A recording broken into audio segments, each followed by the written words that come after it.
Yo, welcome to the stream. My name is Switch, and I have just a couple levels left before we're done with Power Wash Sim 2 and we can move on. Which begs the question, what do we play next, right?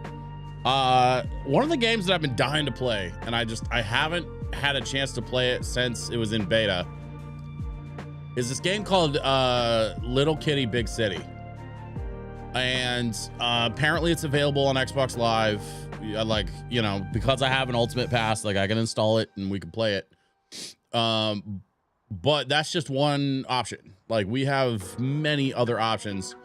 So I'm kind of open to suggestions at this point. If anybody has any ideas on what games to play next, as far as like our little cozy lo-fi stream, I'm super open to suggestions. I might put it out there to the Discord community as well as the socials. But we're not quite there yet. We still have, you know, at least a couple levels left with Power Wash Sim. So we're gonna keep the grind up on the Power Wash Sim tonight, and then, you know, we can talk about it and just kind of see if you know, whether or not we actually come to a decision, or if we maybe want to take another week and think about it. But I don't know if we're gonna go. I don't know if, I mean, we might have another week's worth of Power Wash Sim, but we're almost there. Like we're about done. So with that in mind, let's get to it, shall we? The game tonight, I don't remember where we left off. Oh, we've got the 18-wheeler. Yeah, we gotta go clean this 18-wheel.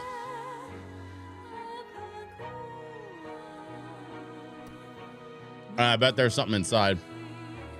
I would be surprised if there isn't something inside this truck that needs to get cleaned as well. But I suppose we'll see what happens when we get there.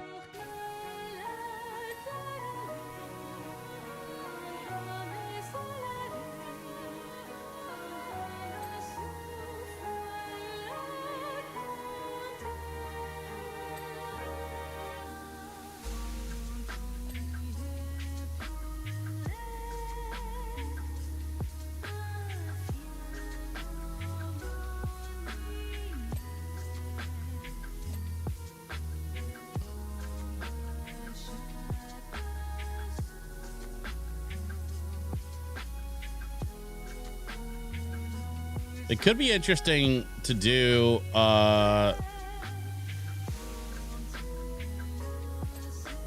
maybe like a run of games that weren't designed to be cozy, like a Minecraft or I would argue like a Fallout game. Like Fallout games can get pretty cozy if you just don't leave the camp. You know, I mean, shit. Fallout 4 was really more of like a city building sim if you did it right.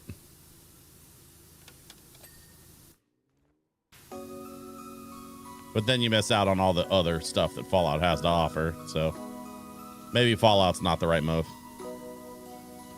There was that Atom Fall, which was kind of like, you know, the UK's version of Fallout. What was the other game? Oh, I've been playing Outer Worlds. I just finished the first Outer Worlds, and I like just barely started the second one. Wheel of Fortune is cozy until you get the ding ding round and the final spin lands on 5,000.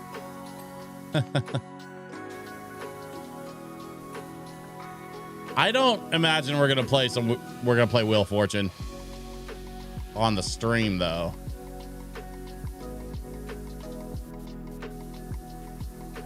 Like, I don't even know.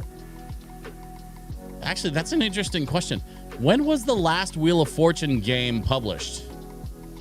Because I know they've had different iterations of Wheel of Fortune video games over the years. I'm a little curious. Like, when was the last one published? And also, like, how far back do those Wheel of Fortune games go? Like, I know there was at least one in the 16-bit era, because I'm pretty sure they had them for like Genesis, Super Nintendo, right?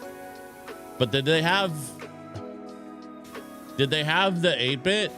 Like, was there like a Commodore or Amiga or NES back then in the 8-bit era? I had one for C64. Okay.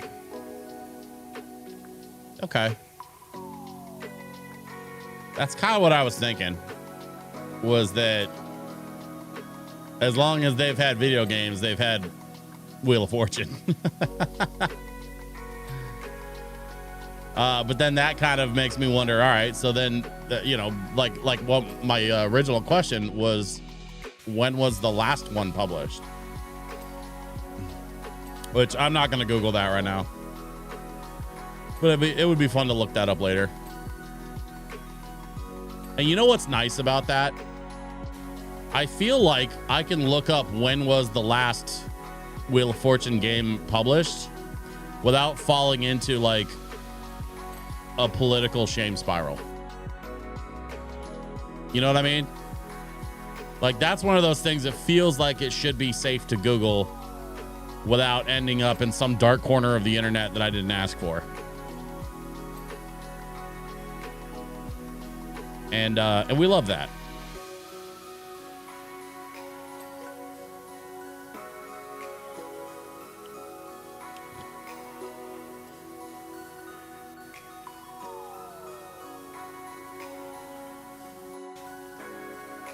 What is that? What is that? Pick up phone?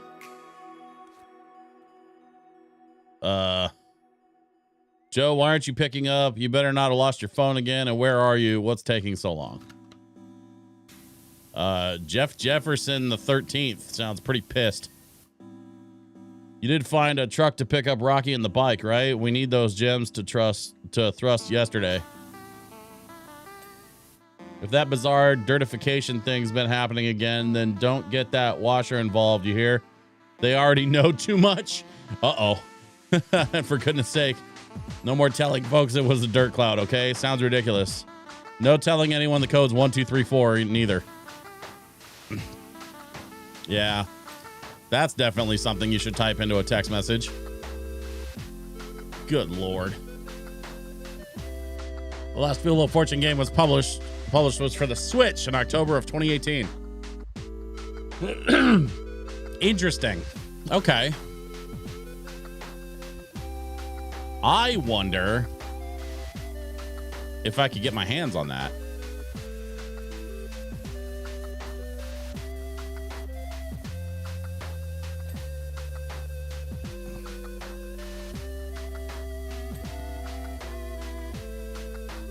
Because interestingly, as much as I like the idea of moving on to another PC game, I would much rather pick up a Switch game. Now, not Wheel of Fortune necessarily for like our next streaming game. You know, I'd probably go with something else, but I do have an entire list of games on Amazon that I've been wanting to pick up for the Switch. And I also, if you watch my YouTube channel at all, have a new game store near me. I should go over there and just kind of see what they have. I've been wanting to go back over there anyway and just kind of pay them a visit. I just haven't had a chance to get over there as of late.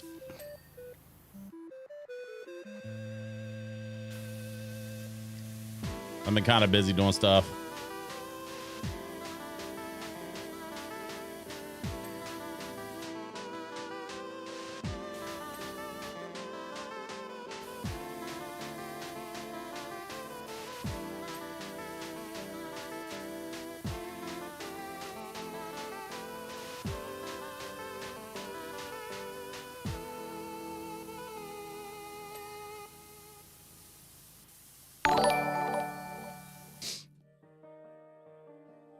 Why must time pass?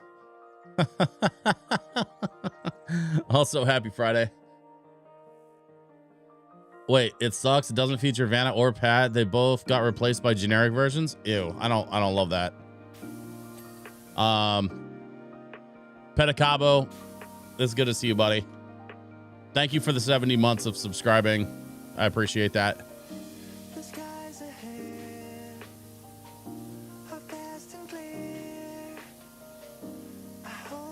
I've been wanting to, so Pedicabo, we've been talking about like, what are we going to play next?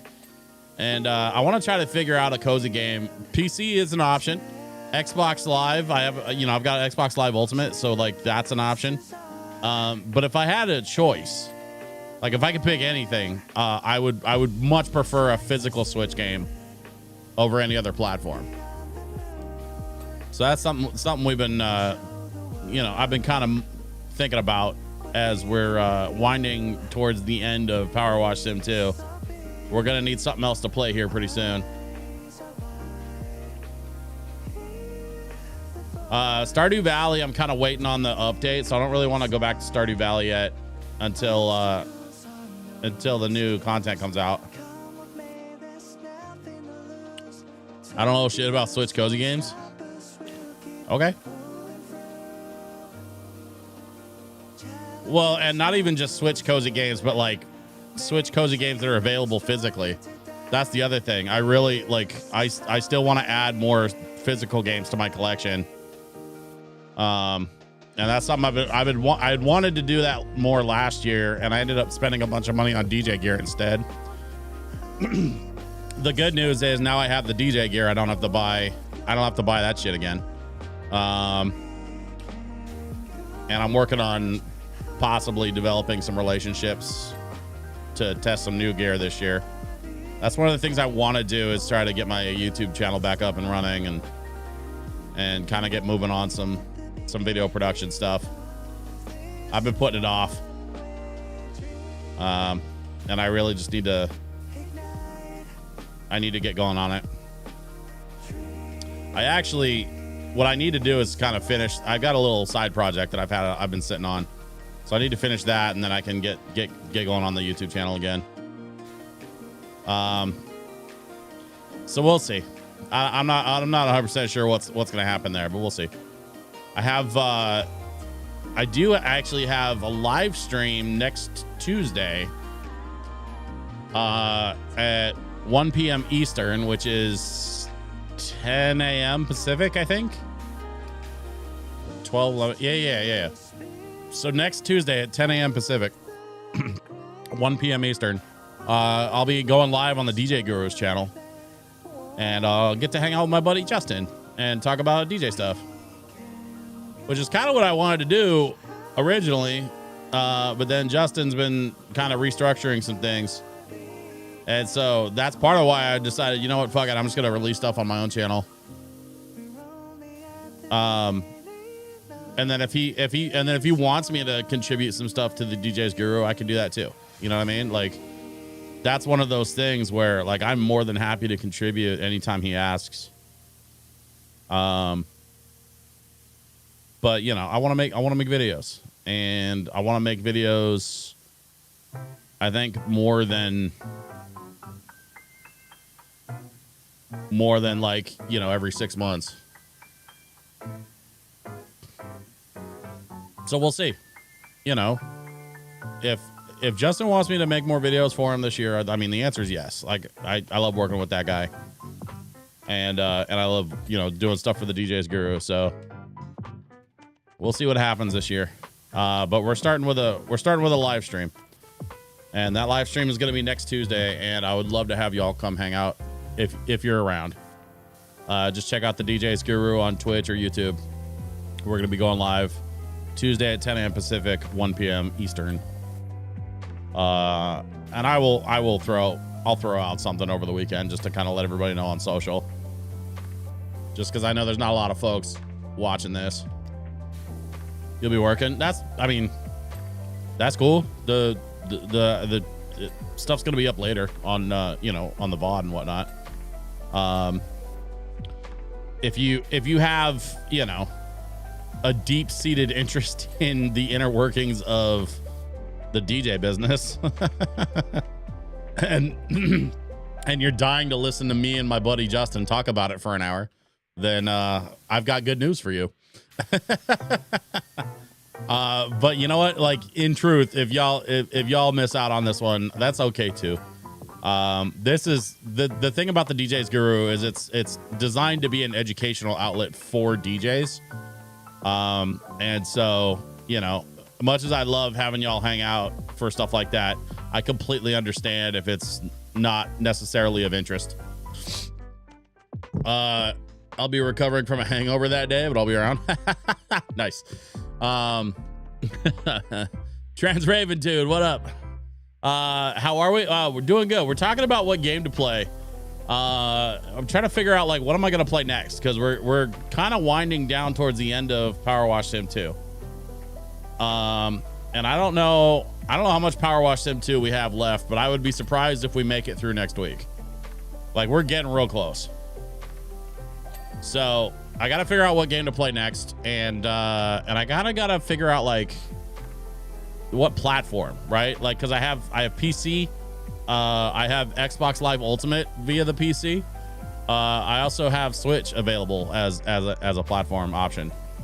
So, like, you know, do I want to try to find more physical cozy games on the Switch? I mean, that would be my preferred, but also that's probably going to be the most expensive. I mean, anything I pick up for the Switch is going to be, you know, at least 20 or 30 bucks. Anything that I install off of Xbox Live, I could probably do it as part of my monthly subscription. So, like, that won't necessarily cost me anything that I'm not already paying anyway.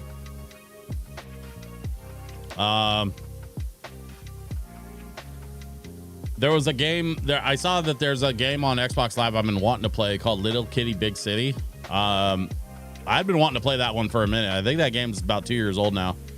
But I really want to play that one, and I could probably just install that via Xbox Live and play it. We could start next week or whenever we finish Power Wash Sim.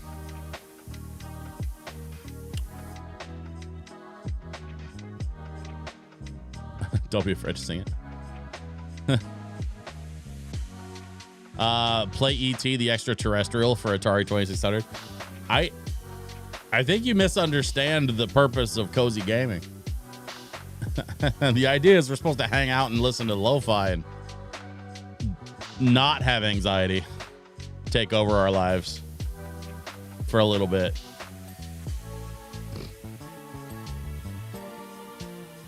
I mean, y'all realize a lot of this is me just making an excuse for myself to use video games to manage my anxiety, right? Like, that's a lot of what this is me sort of like self-medicating through cozy games.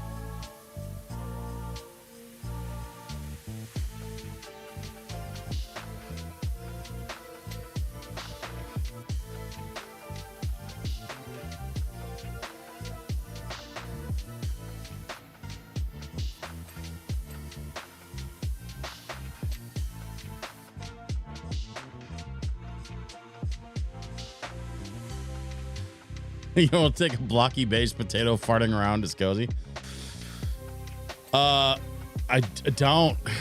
I also know how infuriating that game was. That is a notoriously bad video game. In fact, that's a famously terrible video game. Where's Waldo? Arthur Morgan's Hat Edition. All right, Snowhole, calm down.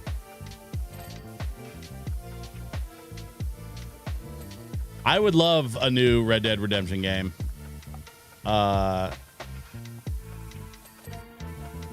still haven't played the new Borderlands either. I mean, we're stepping outside the world of cozy gaming for a minute, but I really want to play the new Borderlands. Haven't had a chance yet. Don't know when I'll get a chance. Probably at some point. I also haven't played Spider-Man 2. There was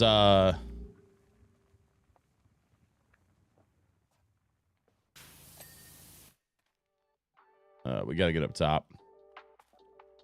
Hold up. We gotta get up top. And I gotta get this rear pipe. Yeah, there we go. Okay.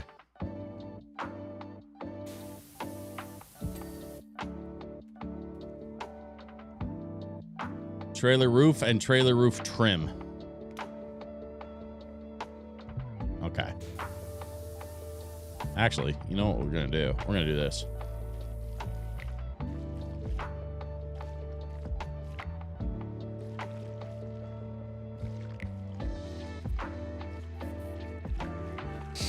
What was I saying? Oh yeah. So I want to play Borderlands 4. I haven't had a chance to play that one yet. I keep hearing that Fallout 76 is good now, which I don't know if I buy into that. I actually just installed Outer Worlds 2, which if y'all have not had a chance to play any of the Outer Worlds games, highly recommend. I just finished the first Outer Worlds game. It was an easy play, a lot of fun. It very much has like a classic Fallout feel to it, but in space. And with kind of its own unique like sense of humor and its own like, you know, kind of its own morality system. It's interesting the way that they approach certain social issues in Outer Worlds by creating sort of like complex choice. There's a couple of things where like there was no good answer. Like you were just kind of damned if you do, damned if you don't, which I thought was pretty interesting design choice. But anyway, so Outer Worlds, great game. Just installed Outer Worlds 2. Gonna start playing that kind of in my downtime. And then God, what else is out right now that I've been wanting to play? I really want to get my hands on a Switch 2. That's another one of my goals for this year, is to pick up a Switch 2 and finally start kind of going down that road. In the case of Mario Kart World, no pun intended. What do you mean Borderlands is one of the common series out there? Trans Raven dude. You know perfectly well that I'm not talking about Borderlands as a cozy game. Wait, hold up. Oh, there we go. Okay. I was like, wait, why is it not opening?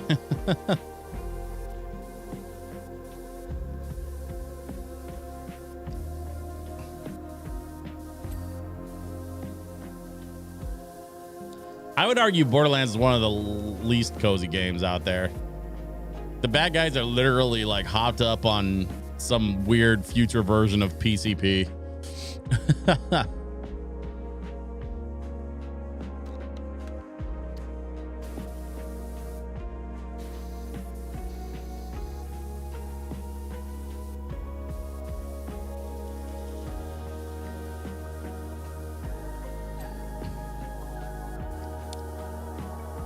And you know, these are kind of first world problems. Like me sitting here thinking about like what game I want to play next.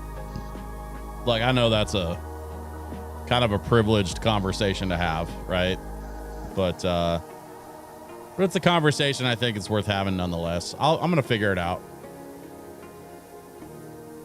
I'll put it out to the community on Discord, just kind of see what everybody says. But I'm expecting probably not a lot of response, frankly, because I feel like at this point, most folks aren't too concerned about what I'm playing. A lot of my community was built around the music side of things, and I understand that. Most folks that watch me or like hung out in my Discord are either from when I was doing, taking requests on Twitch, or from when I was doing the music react stuff on YouTube, which I'm not doing either of those things anymore, because the music industry has made it so that the internet is a terrible place for DJs. And so I just, I'm not gonna feed into that shit machine. I'm just gonna do something else, playing tunes from my friend's record label and playing cozy games. That's kind of what I'm doing now. And that's a bummer that like I can't take requests like I used to, but it's just, that's how it goes. Like I stopped taking requests. I originally stopped taking requests because I needed to change it up. I needed to do something else. And I did. And I spent a year working on a podcast project. And then during that year that I was working on the podcast project, Twitch changed the rules for DJs. According to the lawyers that, work for the RIAA. And so since the RIAA's lawyers decided that you have to have a special channel for DJing anymore, I was just like, all right, well, I'm not going to do that. So I didn't. I still could change my channel over and just only do DJing, but like I've said so many times on these cozy streams, like this, I don't want to stream and DJ. I do enough DJing in real life. I want to do other stuff on stream. And so, maybe I got to change my name, or maybe I got to change up the way I present myself. If I'm setting the wrong expectations for people, as a DJ and as a gamer, I don't know. I know what's under that tarp. I recognize that bubble shape anywhere. That's that like flying bike thing that we power washed a couple of levels ago. Actually, was that last stream that we did the flying bike? I think that was the beginning of last stream. We did the flying bike thing, and I'm pretty sure it's under that tarp right there.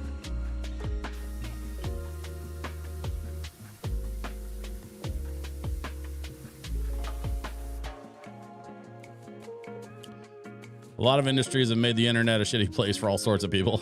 That was last stream. Pedicabo, you're right. But specifically, I'm talking about the music industry because the music industry has a storied history of making the internet less cool.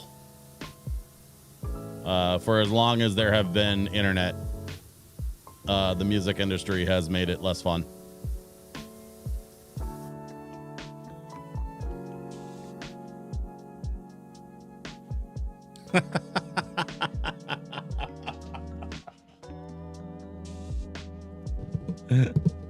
A Raul?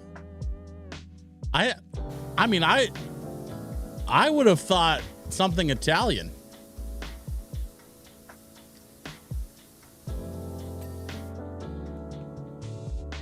Raul's more like Latin, isn't he? I mean, I guess you could be an Italian named Raul. But I feel like I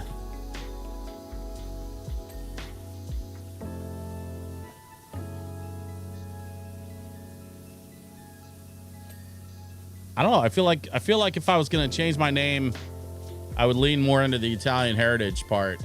You know what I mean?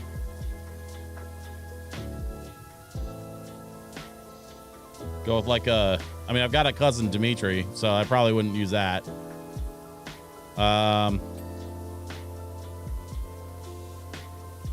I feel like Ezio is a little too on the nose. Probably wouldn't go with that.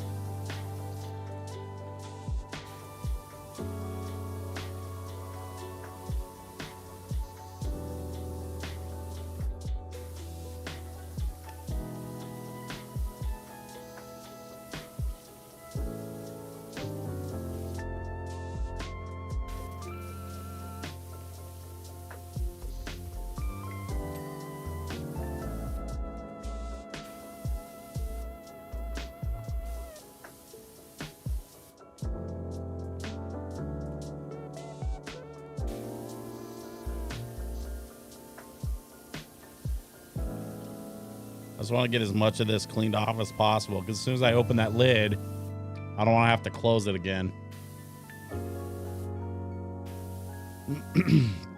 All right, let's open this box up. We got to get the undersides of all these buckles. Okay, sure.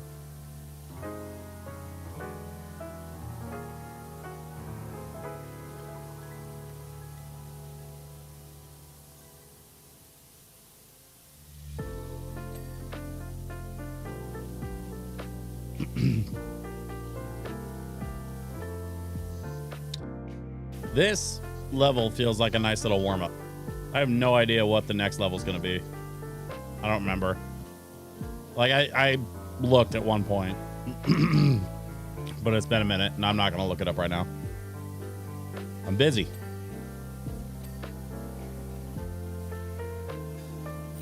Aha! Statue. The Merman's Gems. Not a moment too soon. I'll organize getting these back in place on the statue. Free your diary, Rinson. We've got something huge in Detergento that you're definitely gonna want in on. Okay. What does that mean? Town floats in Detergento. It's like a veil has been lifted, isn't it? With the awful mayor out of the way, we're bringing everyone together tonight for the celebration that he always promised but never delivered. A Caldera festival for everyone, combining all our talents. It should really be something. Before we do that, though, we'll need you to wash down a few of the town floats. The Town of the Year rivalry got a bit out of hand towards the end there. We've parked them somewhere nice and quiet for you.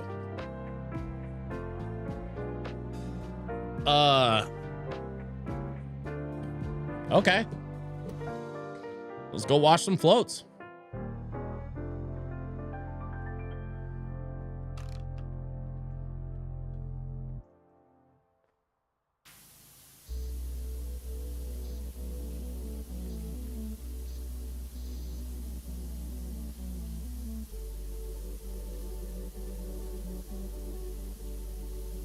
Town floats. I feel like this is another one that's not going to take too long. Just, you know, get on top of it.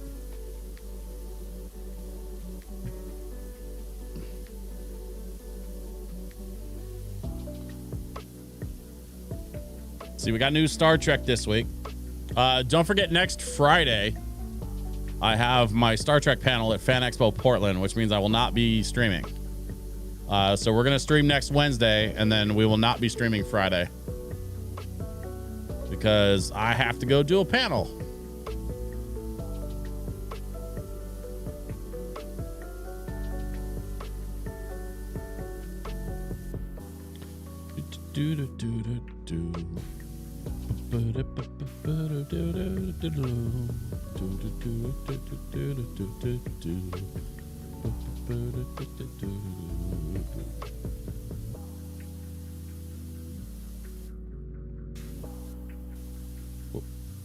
we go.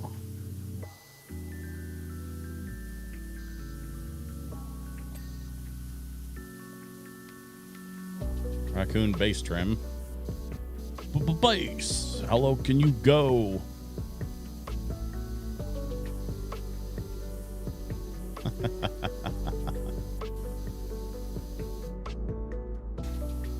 That's for the old school hip hop heads in the crowd. Rom Animal. I have like 10K channel points. Can I get a discount on my next order? I don't even remember what the channel points do. Aren't the channel points for like redeeming stuff? I think I'm supposed to set up a thing where you can redeem channel points for things, and I don't remember what that is. I've just never cared.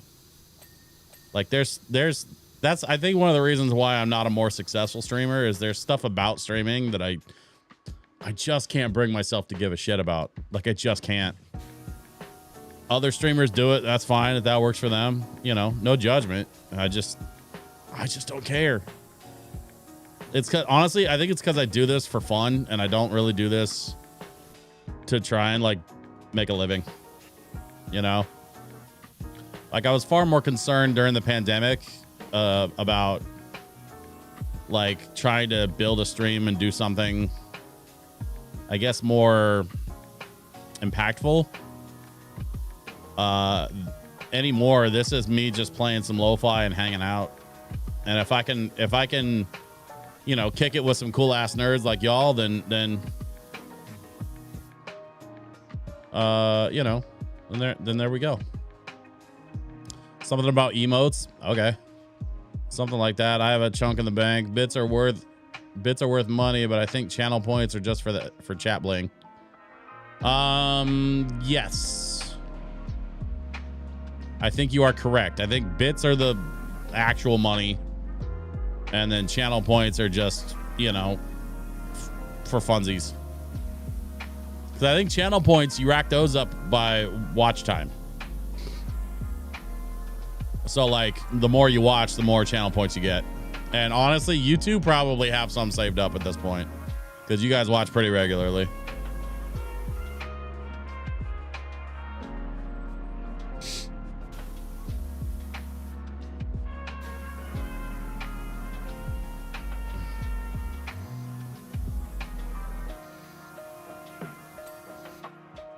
Let's go. Let's get this boombox. Look at this thing. I want a boombox like this in real life. Like I have battery powered PA speakers, but they look like PA speakers. They're not quite as fun.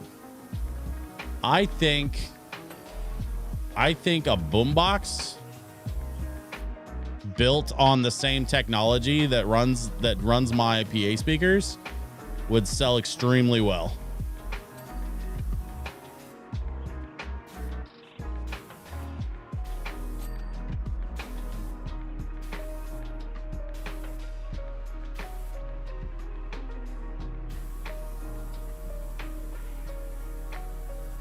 But what the hell do I know?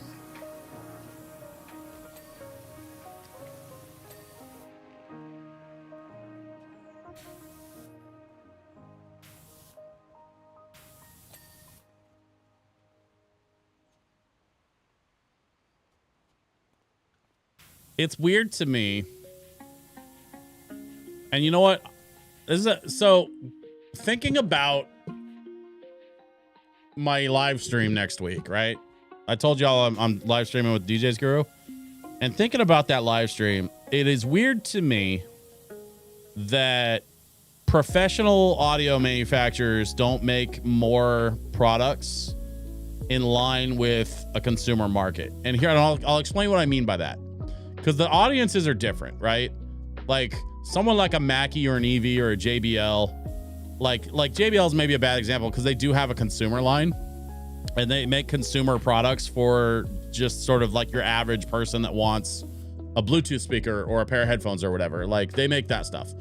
But then the pro audio, like especially the pro PA stuff, like from Mackie or from, you know, any of those other companies, like it's designed for a particular application. It's a specific type of audio tool for live sound and for live sound performance, right? So like DJs, buskers, you know, bands and musicians like will use live PA systems for that particular application.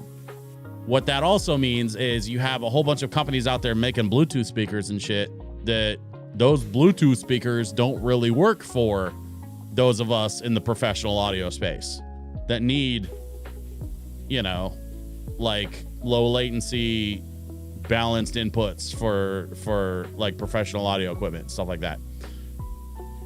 So here's what I don't understand.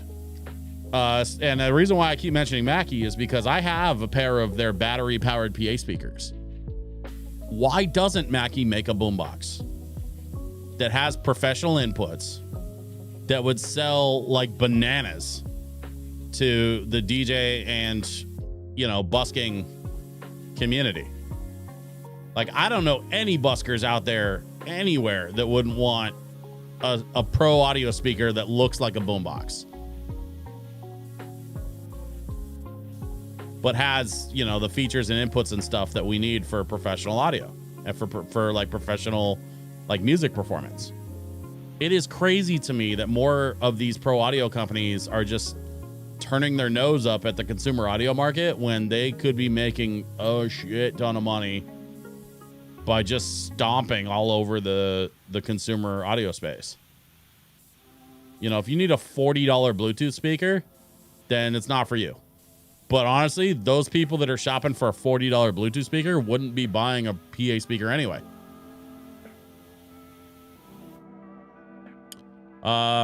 Sorry, I haven't been looking at chat, guys. Hang on, let me look at this. Got a good feeling about any of them. So, Switch, I took a picture at work today that I wanted to show you. I'll throw it up in the Discord. Nice, yeah, put it in the Discord. I think I did well. The position has been open since October, and it closes at the end of the month, and they haven't found anyone yet. So I feel like I'm in decent position to get the job. Here's hoping. I put the pick up in the general chat. Nice. Yeah, good luck, Snowhole. I hope it works for you.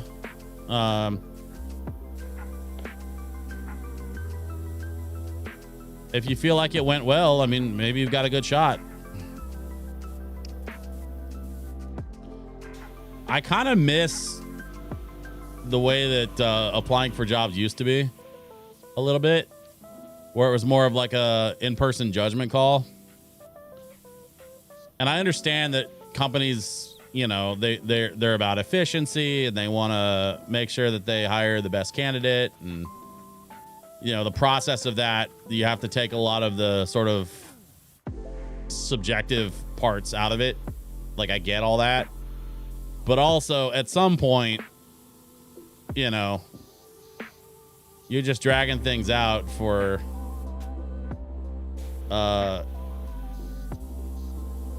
what I've seen is a lot of times, you know, companies will go with their first choice candidate just to have their first choice candidate try to like negotiate for more money or try to work some back end deal and end up not being the right fit for the thing. So like, what's the point of that whole process if you're just going to end up with somebody who isn't actually interested in working there? They're just using the place as a stepping stool or whatever. Like just hire the person that wants to be there.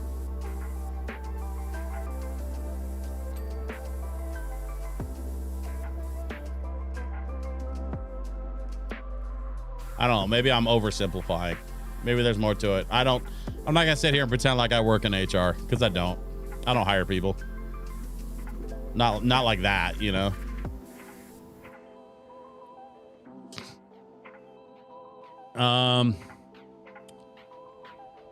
Jay Shorn says no word on the interview. Talk to one of the interviewing managers while getting coffee. They're meeting next week to make the decision. Hey, right on. Still is in the end. It's getting to that point that's a dystopian nightmare gauntlet.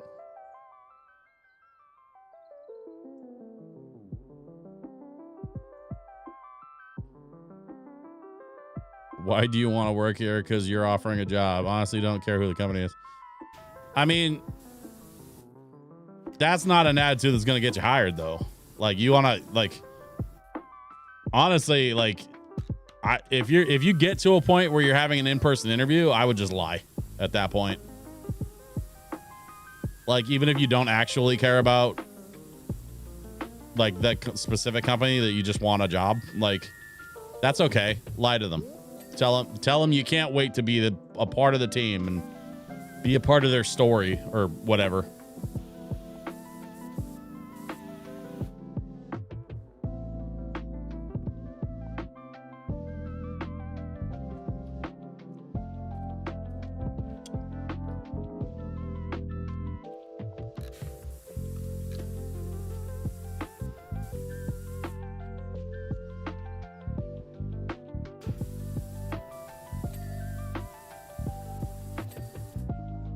I remember being part of a mass layoff, and my CEO was like really bummed that he had to let me go because he didn't want to. Like, it was orders that were handed down from the parent company, and I was like one of 30 something people that got laid off from the company I was working for, which is a bummer, right? But also, like, it helped it sort of feel less personal that I wasn't the only one. And so, like, you know, like, I was annoyed and bummed out, but also, like, what am I gonna do? Get mad about it? And so, like, I hit the wrong button. Hang on, that's the button I wanted. Raccoon arm. Okay, so we still got.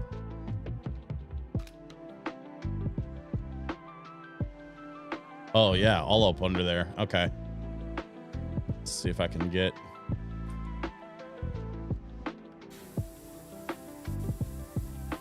Yep, there we go. All right, we got this. Anyway, so when my CEO, you know, cut me loose, we were kind of talking after the fact, and he was like, I'm not gonna say he told me to, like, outright lie on my next job application, but it was more of like a, you know, do what you got to do kind of thing. Like, you know, he was like, you're too talented to not be, you know, working for somebody.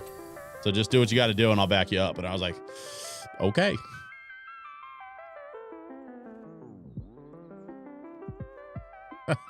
Where do you see yourself in 5 years? Employed and housed. Next question. Yeah. My answer was because I wanted to be in a role where I can make a difference and not have to worry about metrics that don't provide any value to the client. That's a good answer. My interview was big on filling the client specs to a T. Yeah. I mean, yeah, that'll happen. Shit, I hit the wrong button again. I keep doing that. All right.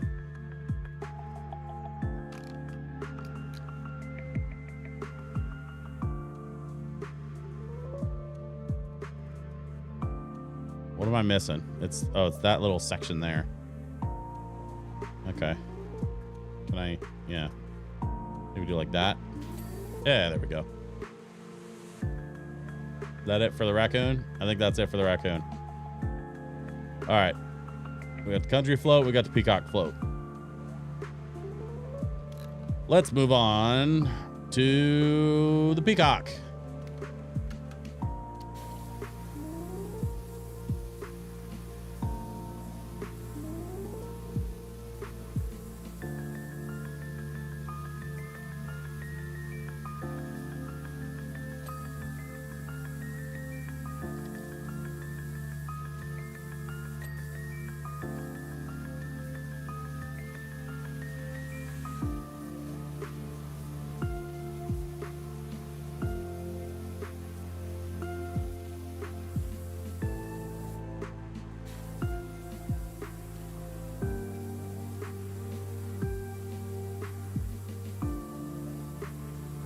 This is going pretty smooth, actually.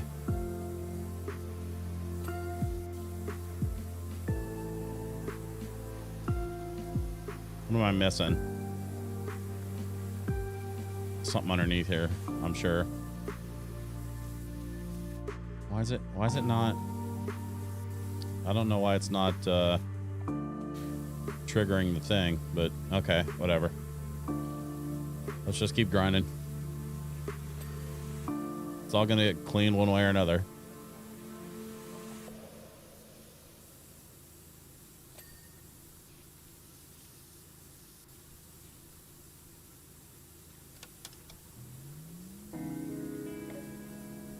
I did have to stop myself a couple of times from saying ass during the interview.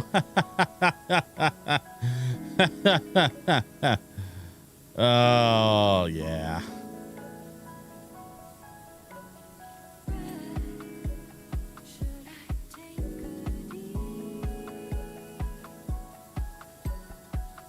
That was always a problem for me when I was working in the corporate space.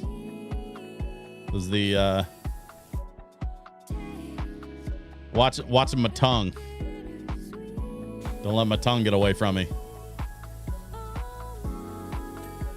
Tried to be especially careful with that in my last big corporate job, just because you know, I had some cool ass coworkers, but I had to be really careful because those particular like there's one particular coworker that I worked with almost every day, and they didn't use typical pronouns. So it was one of those where like I really wanted to be careful and make sure that I showed respect.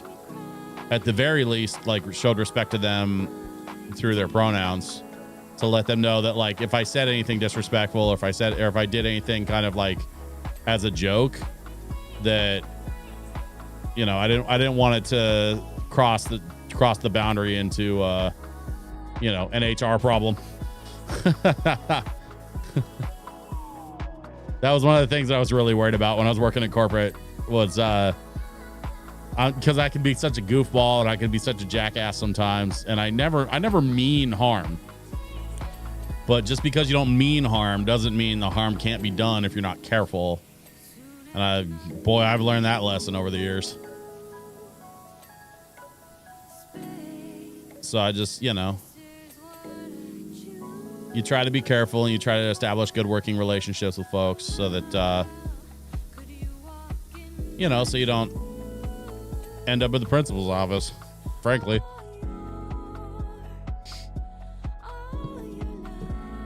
I think mine went fine. A lot of agreeing head nods, but I don't think they want someone fresh from college. We'll see next week. I mean, good luck, Jay Shorn. I hope it works for you. I feel like the fresh from college thing really more applies to younger folks. Jay Shorn, you've been working in the professional space for a while. You went back to school to finish a program, so like I feel like the rules are a little different. Like, saying they don't want someone fresh from college usually is a way of them just sort of politely saying, hey, we don't want a 22-year-old that has, you know, not a lot of life experience. And like, I don't mean to put too fine a point on it, bro, but you're married with kids. You're not 22 anymore.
This game might be too cozy. It's kind of hypnotic. That's why I love it so much, though. It's so like it's so chill. There's no timer. There's no pressure. You just kind of go till it's done, then you move on to the next one. I wish they put out levels a little faster.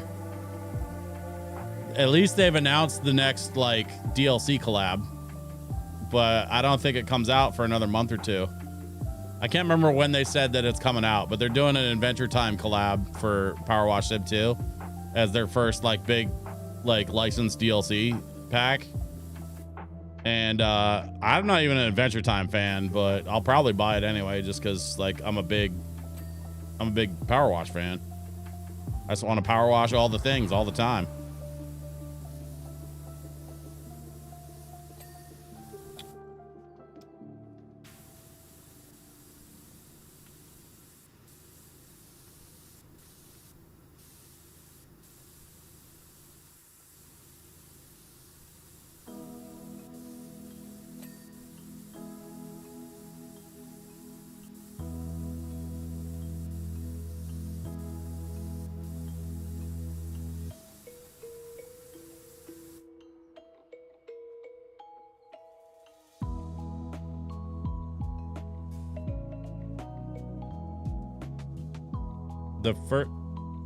The first few seasons of Adventure Time. I got confused there for a second. I was like, wait, what? First few seasons of what? What are we talking about? See, I got hypnotized by the game. I completely forgot what I was talking about.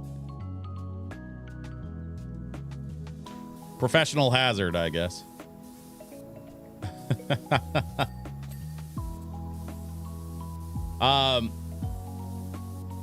Yeah, I don't know. I don't know much about Adventure Time. I think I know the characters are named Jake and Finn. And beyond that, I don't know much.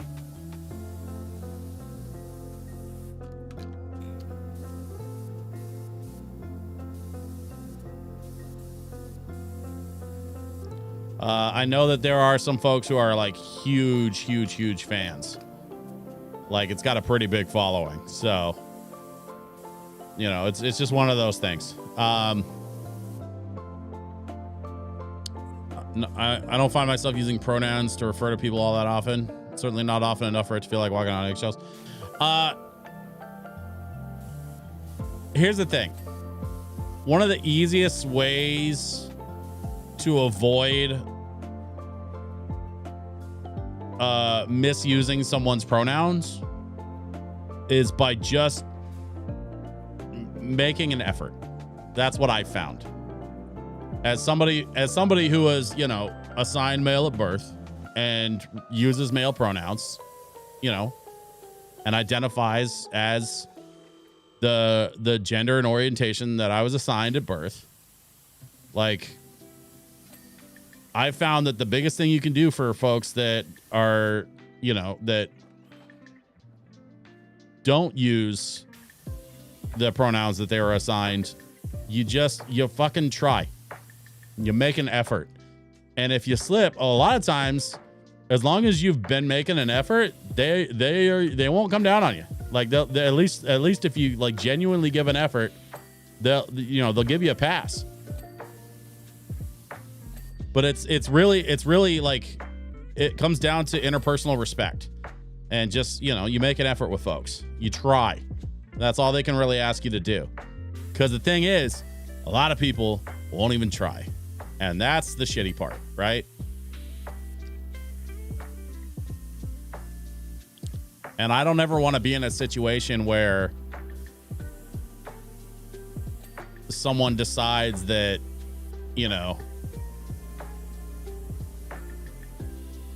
being friends with me isn't worth at least trying. Like that's not fun for anybody.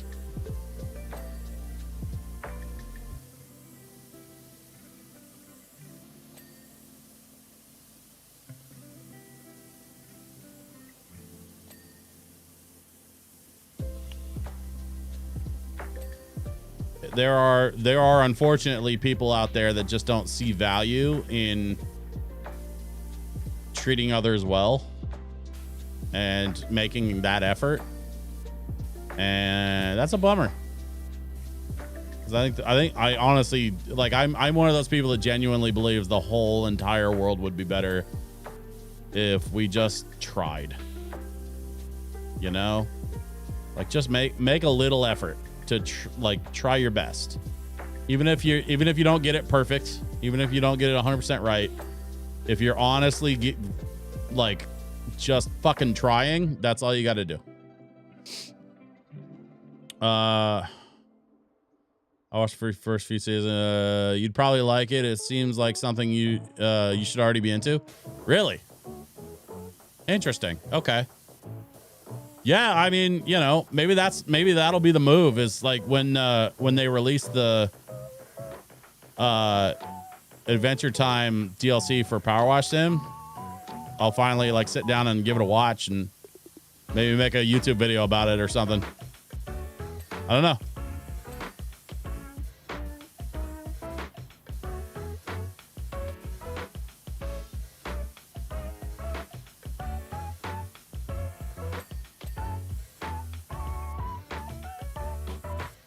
There's been a few things that I've thought about, like wanting to make YouTube content around experiencing things that I've never experienced before.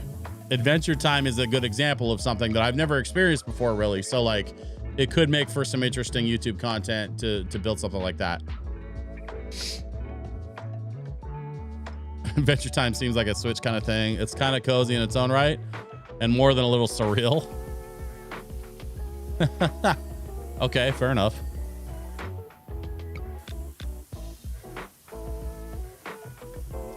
I mean, Adventure Time is largely keyed towards a younger audience, right?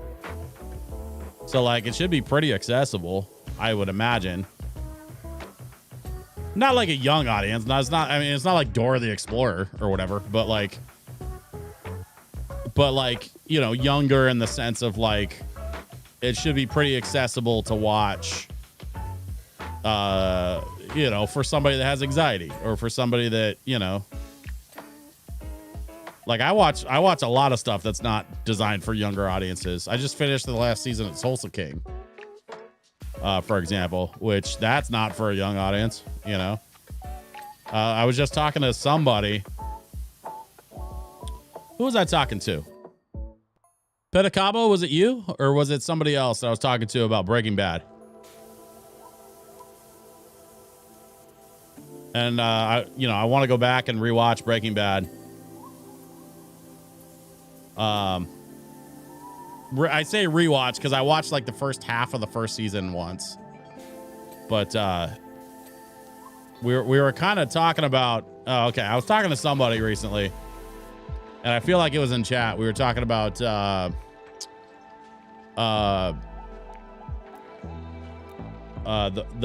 spinoff show.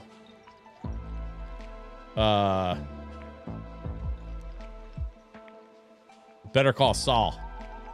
I watched a couple seasons of Better Call Saul. I was kind of into it. Yeah. Hold up. Why is that not collapsing? Okay, cool. Scissor lift is broken. Love that for us.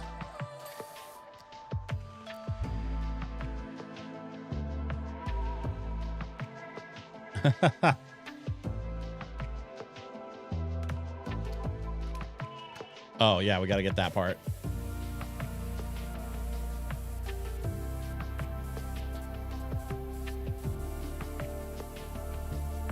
We got to get around the backside probably.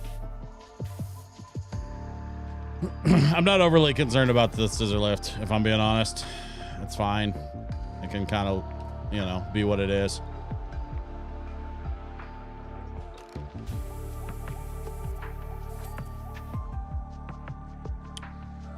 There's that. And then, this right here.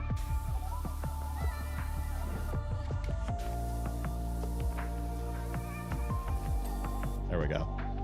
All right, so that should do it for the peacock float. And now we're just moving on to, actually, no, you know what? I'm gonna leave it up there. And we got this last one. Shit. Can't remember what the buttons do. There we go.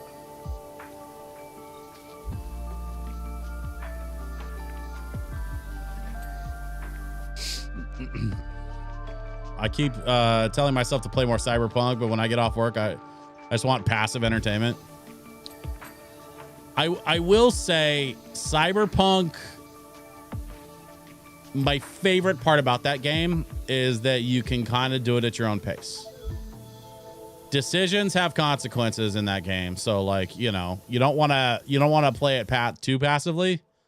But there are definitely some side missions and stuff that you can do to just sort of like farm XP that you don't have to spend a lot of time thinking about or reading or like, you know, digging deep into the lore, unless you're like one of those people that has to dig into every bit of lore, you know, as you go, which, you know, if that's your thing, more power to you. But there's quite a bit of like side stuff to do in Cyberpunk that doesn't require a lot of mental effort. And that's one of the things I really liked about that game. That's part of the reason why I've got so many hours into it, is that like there are times where I would run out of side quest shit to do, and I would basically be forced to move on to the main story again because I ran out of other shit to do. I was like, well, time to do the next thing in the main story, I guess, because it's the only way I get to unlock the next batch of side quest shit.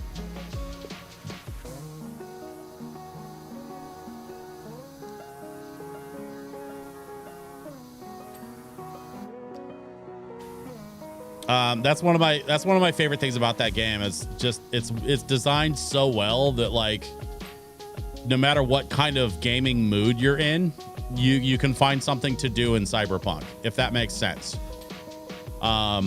There's side quest stuff that doesn't require a lot of mental effort. There's story stuff that's great if you're into like, you know, a good story.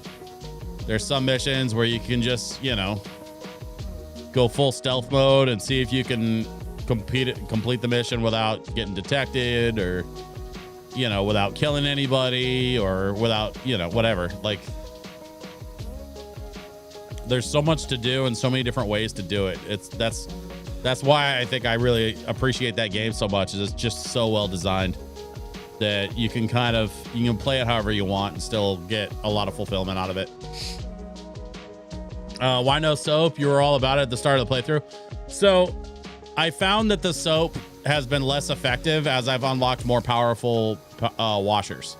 Now that I'm on the pro version of the Vista, I don't need to go over the same sections twice. If I just take my time, I can get it in one pass. There are occasionally certain things that are a little bit tough to get out, and so I'll pull out the soap sprayer for the really tough sections. But for the most part, I don't need soap if I just kind of go slow.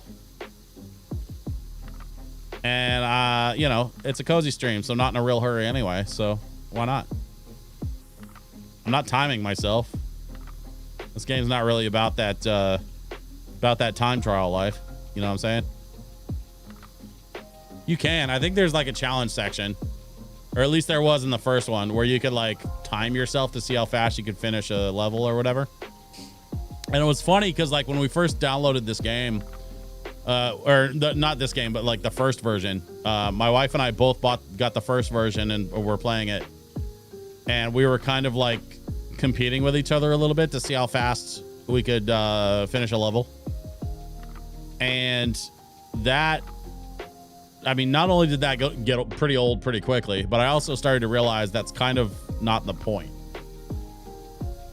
You know, when you sort of like zoom out and take sort of a wider look at what's going on here, like the point is to chill out and to enjoy the sort of like satisfying experience of power washing, because it can be very satisfying.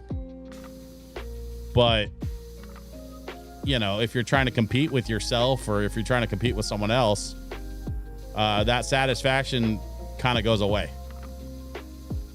because then you're, you know, then you're trying to shave seconds off of your time or whatever. And it turns into a competitive thing, which, you know, some people are into that. That's not my bag.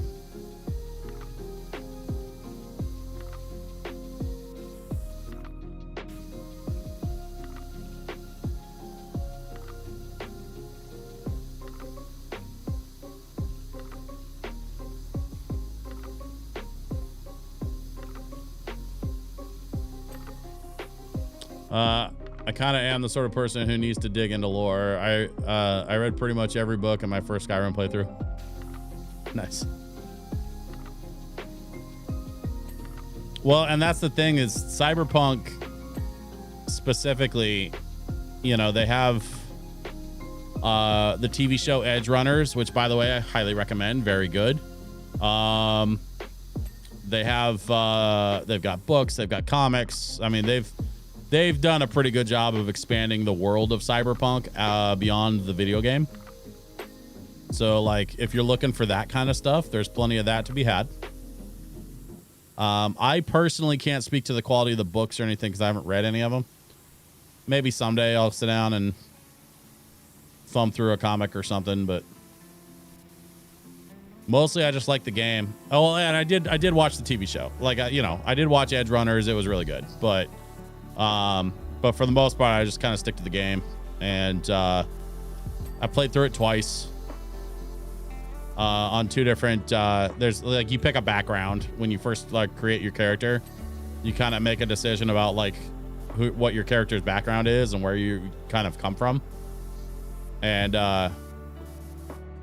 so I did some of that. There's actually 3 primary options for background, and I haven't played the third one yet. So I've been thinking about like maybe starting a third playthrough. It was a TTRPG first. You're probably right.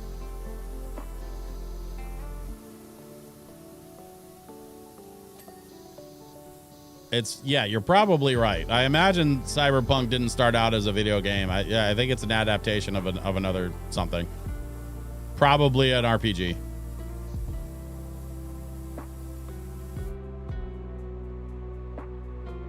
My view is a nomad. Nice. I was friendly to the nomads, but I didn't actually like I think I just kind of like joined them in name only. Until the very end, which I'm not gonna spoil the ending, but like some stuff happens at the end with the nomads and whatnot. But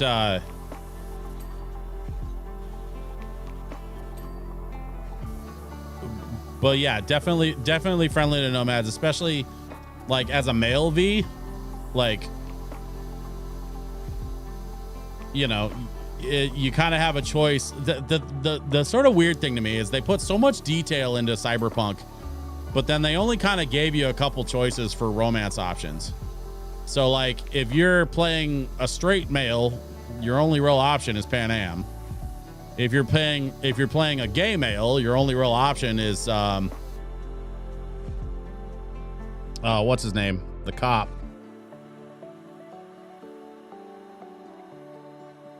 Oh, I'm at the origin. Oh, okay. That, you know what? That might be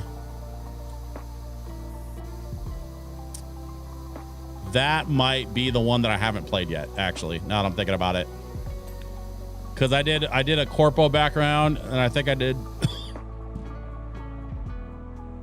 excuse me.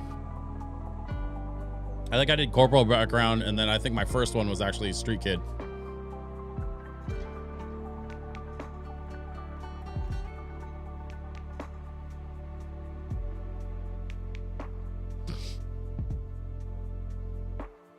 So maybe that's where I got confused. That might, because I know there's a third one, but I haven't looked too much into what the third one is. I don't remember. Because that's the problem. They give you the choice, and then you play the entire fucking game. By the time I get to the end of the game, I don't remember what my first choice was at the beginning of the character select screen.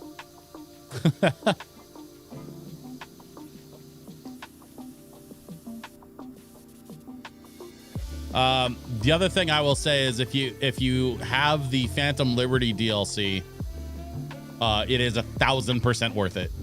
There's so much added story and added features and characters, and like you get a lot of value for that DLC, that Phantom Liberty DLC. It's absolutely worth the price.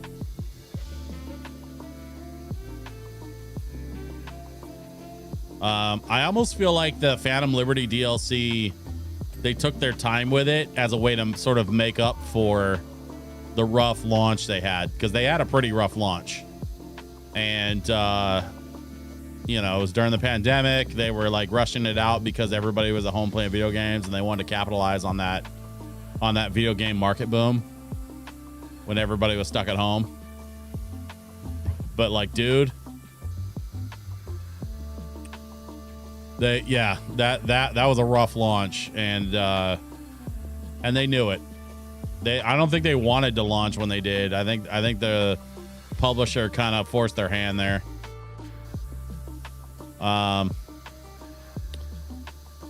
But damned if they didn't turn that into one of the best games I've ever played. Like genuinely, Cyberpunk is one of my favorite games I've ever played. They are the publisher? CD Projekt Red? No, weren't they CDPR was a developer, and then I thought they were published by, like, I want to say Ubisoft or somebody.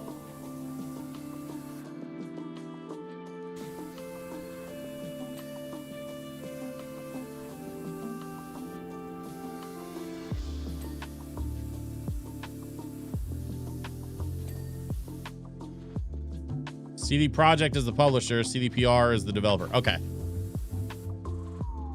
yeah, so yeah. I don't think the studio wanted to release it because it wasn't done.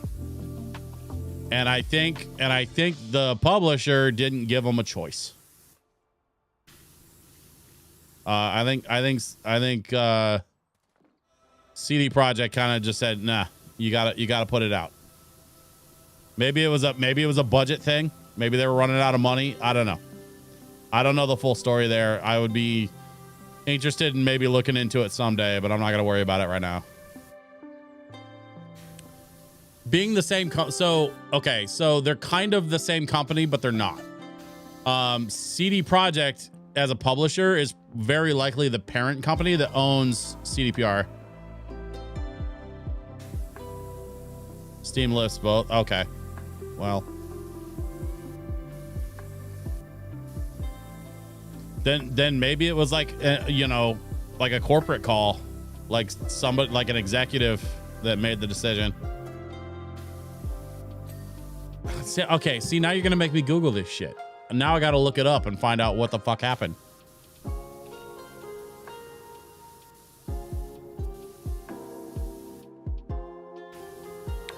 I remember hearing a story and I was like, yeah, that makes sense. And then I just didn't look into it further. Publishing is a different division. Oh yeah, definitely.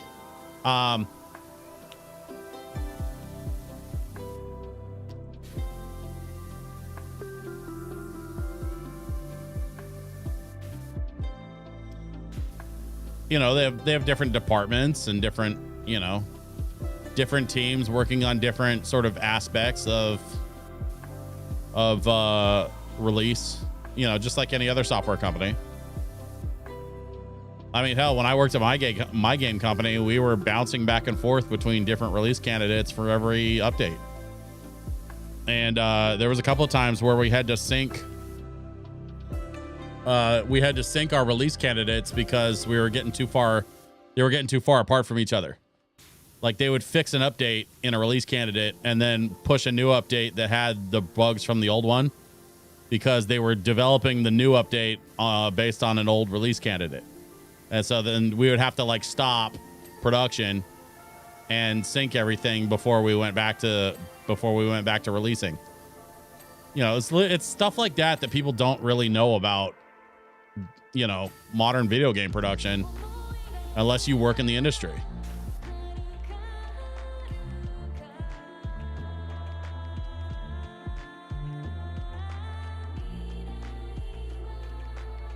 Probably one hand not knowing what the other is up to. The hype for 2017. So the hype was pretty intense, and you're right.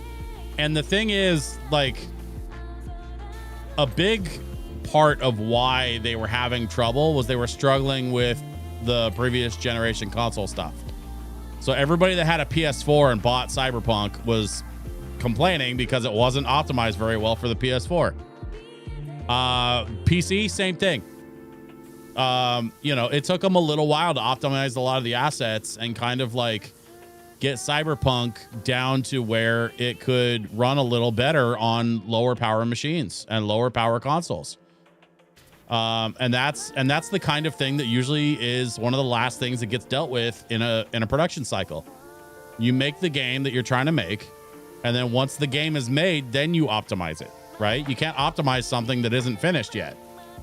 And that's what I think a lot of people don't understand or don't care to understand about video game production, is that, you know, when something gets released, it needs to get optimized. And I think the frustrating part for a lot of folks was that there was still so much work to do when they released the physical versions on a disc. And so, like, anybody that has those early discs of Cyberpunk, you know, their only option is either a digital update, which at that point, why even bother getting a disc in the first place?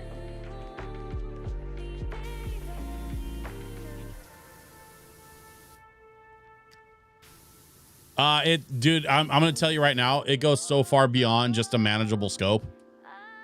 Like, especially with a game that size, there are so many little grains of sand that can end up screwing with the machine.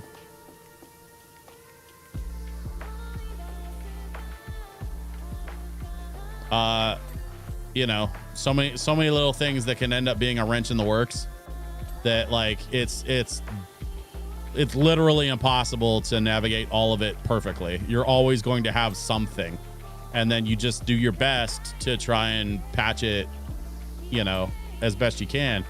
The old days of, like, releasing a game, bugs and all, on a cartridge are just so long gone, because the days of the 16-bit video game, or honestly even the 32 and 64-bit era, they were able to get video games to a point where they could release it as a finished product because the games, you know, because of the scope of the games back then. But we're so far beyond that point that it's just not possible. How many people play on the PS4? I would say probably next to none, because that game specifically had a really bad launch on the PS4.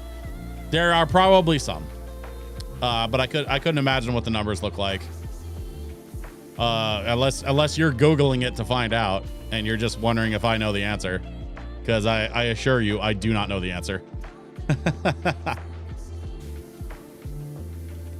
But I can only imagine how many copies sold, you know, after that first year. I know at one point there was a couple of places that were just giving away copies of Cyberpunk for, you know, $5 on a PS4 because it just didn't work, you know, so they were just selling them off to collectors to get them off their shelves. Some people collect PS4 games, and so, like, if you're one of those folks, you could get Cyberpunk for pretty cheap because no one wanted to play it because it didn't run for shit on the PS4. It helps the dev houses can patch games post-launch these days. They actually have the choice to ship unfinished titles. Yeah, I mean, so yes, to a point. I agree with you to a point. I actually did. I wrote a piece about Oblivion back in the days of the Xbox 360. How Todd Howard actually is responsible for using Oblivion to push forward a new development style where they can patch issues after the fact. Before Oblivion, it hadn't really been done before. And that was one of the reasons why Oblivion was such a pivotal game in the industry. They introduced not only digital patches, because Xbox Live, you know, as a marketplace, Todd Howard was the first one to sort of see that and use it as a way to sort of deliver, you know, updates after the fact. But then also the horse armor and the DLC stuff. I did not realize before I wrote the piece that I wrote that Oblivion is the first game to introduce what we know in modern gaming as DLC. You know, a cosmetic add-on that you have to pay money for is kind of a concept that also didn't really exist before Todd Howard introduced it with Oblivion. So we really kind of have Todd Howard to thank for all of these games that get pushed out before they're finished these days.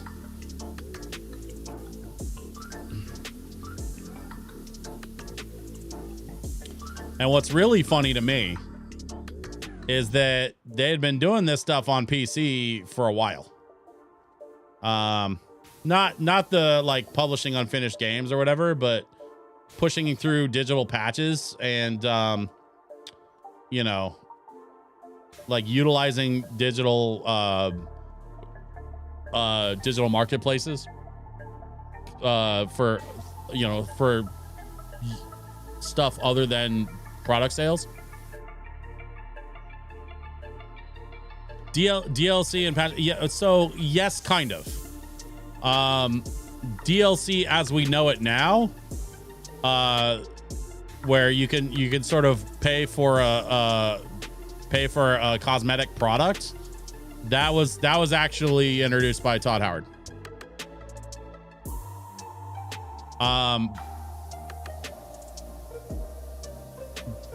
Before it wasn't so much downloadable content as it was add-on content. And you had shit like, you know, Sonic and Knuckles, where you could open the top of the cartridge and plug in Sonic the Hedgehog 3 or Sonic the Hedgehog 2, right? And then just patch your old games in real time with the new characters and shit. So like the idea of what DLC serves, like in terms of its purpose, wasn't new, but the way that it was delivered through Xbox Live hadn't really been done before outside of the PC space. And even then, the PC space wasn't really doing it the same way at the time either, because back then a lot of PC games were still being distributed via disc. We still had disc drives back then, and so a lot of that was just, you know, either you know, you could buy like collector's edition that had new content on the PC, or you could you know, there was other ways to sort of get updated content for PC games back then.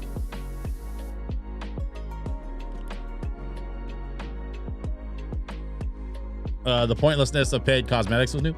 Yeah, but so that's kind of what I'm saying, dude. Like I literally just spent 2 months researching this for a piece that I wrote for a book that's going to be coming out.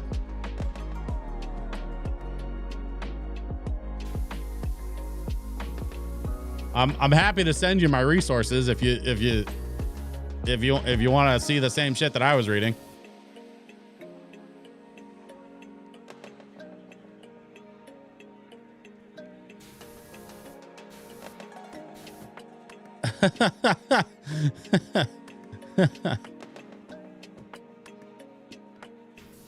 We're gonna Pedicabo, I think we're gonna just chalk that up to text communication, and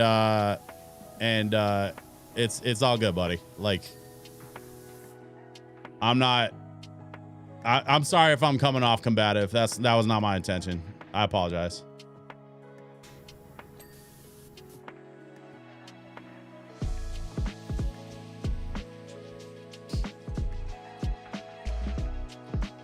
You know how it'd be like with these you know, when you get into a nerd fight. Nerds just be nerding out for the sake of being nerds sometimes, and that's on me. That's on me. That's my bad. But I do have good news. We finished the floats. And now that we've finished the floats, I'm curious to see what our next level is going to be. We ain't teaching each other anything new. No, we're not. That is hard facts. Oh, $30,000 job. Hold on. Hold up. Wait a minute. All right. So we need to offload some of these furniture points, I think.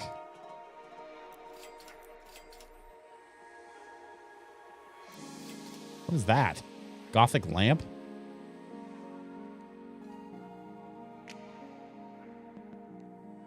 All right. Well, I guess we got all the furniture.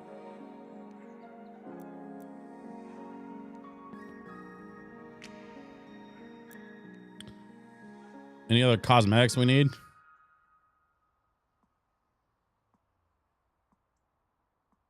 Not especially.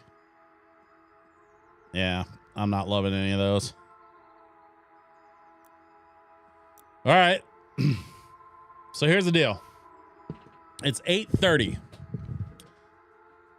And we are at the last level of Power Wash Sim 2. Mount Rushless is the finale. I don't know if we're going to finish it tonight, but we might. If we finish this tonight, that means we're going to need a new game for Wednesday. I don't think I can take Mount Rushless tonight. I will say it's not as long of a level as you'd think. I mean, either way, I'm not going to go past probably 10 o'clock. Like, you know, I'm not going to sit here all night and do this. If I got to break it up, I'll break it up. But I'm just putting it out there that if this gets done, we're going to need a new game to play. So we got to figure that part out. So, what I'd like y'all to do is keep an eye on the Discord, because over the weekend or like early next week, I'll try to throw something up in the Discord and try to push that conversation so that we can talk about what game we want to play next. Because I would like the community to be involved, at least on that level. But we'll see. We'll have to figure it out. I poo-pooed your game ideas? No, I poo-pooed ET for the 2600. That's not a cozy game.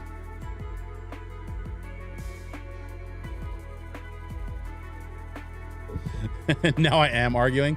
No, okay, fine. You wanna argue with me about ET being a cozy game? I don't want to argue with you, but you're wrong. Your opinions are bad, and you should feel bad. Oh God, what the hell? What is this? So something is shooting out of the mountain over to the statue, and then the statue is shooting it back into the mountain.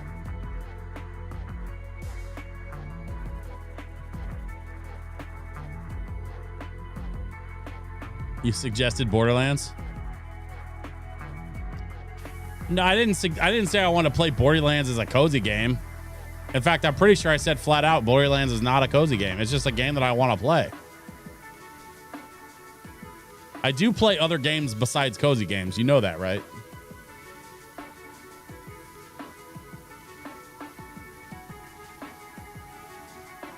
Should we? Actually, in all seriousness, and I am not joking here. I'm curious to hear your opinion. Should I start a YouTube series about like Will It Cozy? And like play games that aren't designed to be cozy games and see if I can make them cozy. Could be fun. I kind of touched on that earlier, and I was saying something like Minecraft. Minecraft's a good example of like, it's not designed to be a cozy game, but you can put it into like casual mode, and then the monsters don't attack you and shit. So you can play ET then. I'm still not gonna play ET. First of all, I don't have a 2600. But I have emulated 2600 games within the last 6 months. And I'm here to tell you, it doesn't go great when you try to emulate a 2600 on modern hardware. It's not a fun experience for me.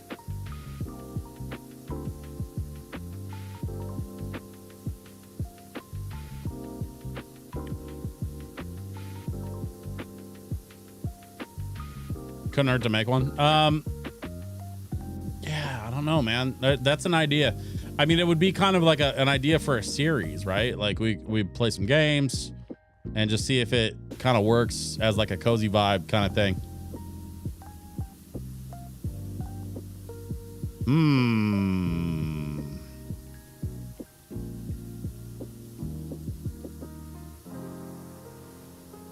That's an interesting idea, and I don't know if anybody's really doing that. Like finding cozy ways to play non-cozy games.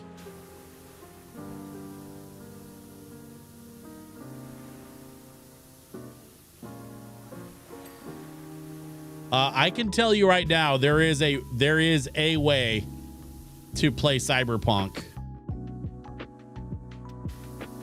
Well, so here's the problem. Cyberpunk's a great example. Cyberpunk is a game that there's a high level of immersion in Cyberpunk. In fact, so much so that I watched a YouTube video recently of a guy who was playing Cyberpunk to see if he could live in the Cyberpunk world for the in-game equivalent of a week. And he like challenged himself to like keep normal hours, get a job, sleep on a regular sleep schedule. He gave himself a budget to live off of. And so he was like paying bills with his budget that he kind of estimated how much he would make as like a barista. And then he got himself a job where he would go and sit in game, like at a job, and just like watch NPCs come and go throughout the day.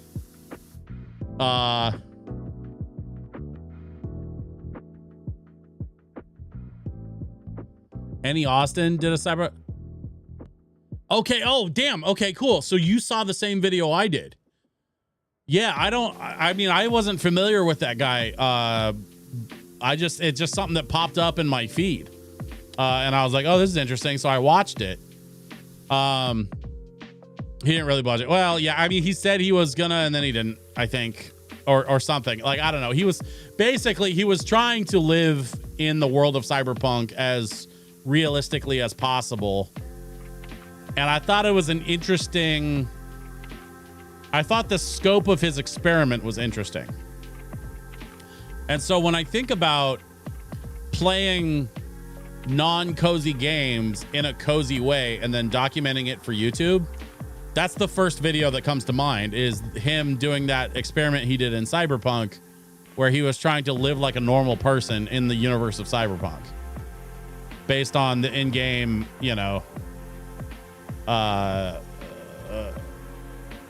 time scale and shit. He did employment surveys of the various Skyrim cities too. I think those were his breakout videos. Employment surveys. That's awesome.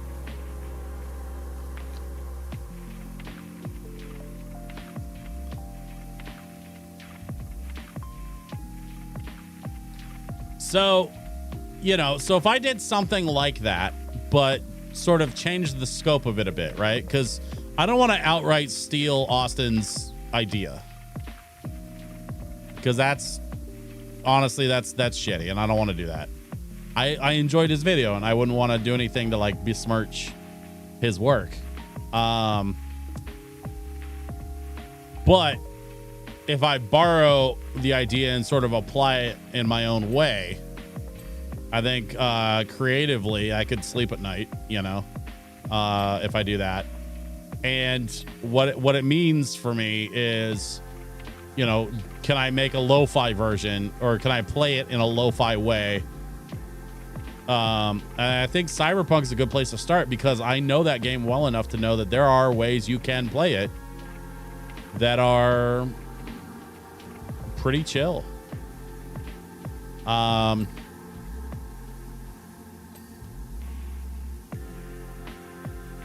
it would be especially interesting to start a new Cyberpunk playthrough, like start a new game where you have limited resources and shit. Like, you don't have a lot of upgrades, and you don't have a lot of weapons, and like, you know, I'm not out there trying to pick a lot of fights with high level NPCs. Because, you know, like Cyberpunk, just like a lot of other games, you get into the late game and you're just kind of, you know, you can pick a fight with anybody and win. It's not really like, even the toughest NPCs get pretty easy towards the end there. Just because that's how, you know, XP scaling works. If you go through and do all the side stuff. So what I would want to do is probably like start a new game and then try to play it cozy. I'd have to get through the first, you know, couple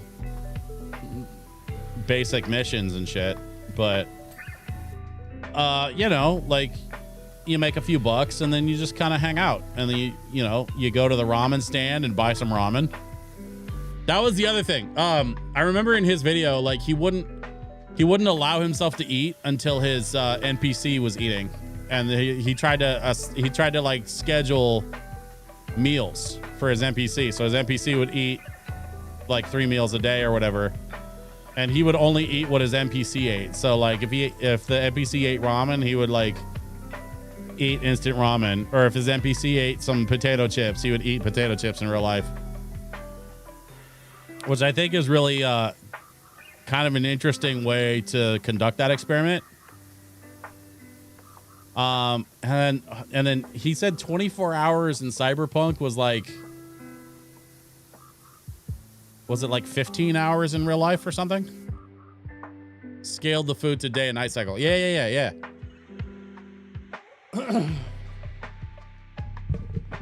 Since a day and yeah. So like, it was like a week. It was like a week in Cyberpunk was going to take him something like 15 hours in real life. And he had kind of like worked all that out ahead of time so that he could plan for like stuff like food and bathroom breaks.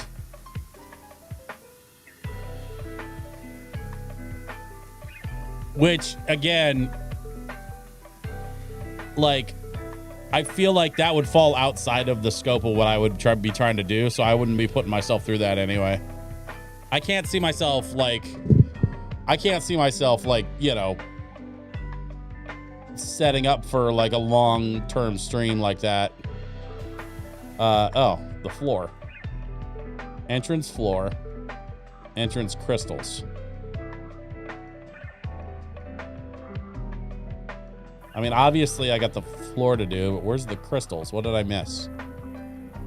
I missed something.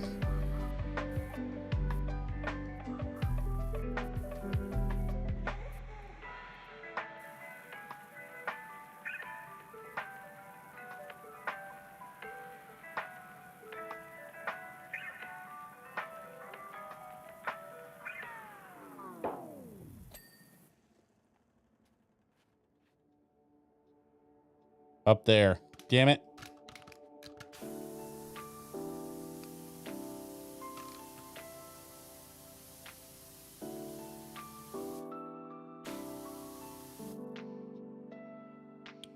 He marathoned the week because he'd like that. You would be going for something more casual. Oh yeah, for sure. And that's kind of what I'm saying though. It's like, so there's parts of what he did that I don't think I would do the same, because the scope of what I would be trying to do by making it cozy would kind of go against the idea of like, you know, marathoning an entire week in game or whatever, which, you know, is fine. It's whatever. Let's start with the door.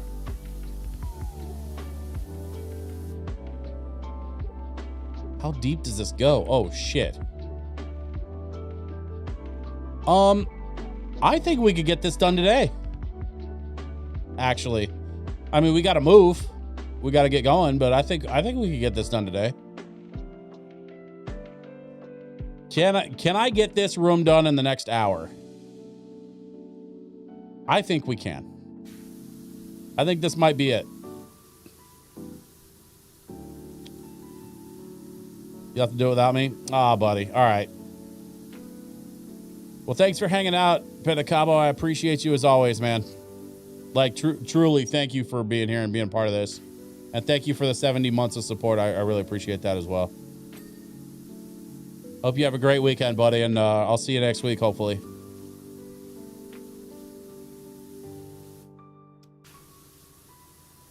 Don't forget to check out that pic on this. Oh, I will.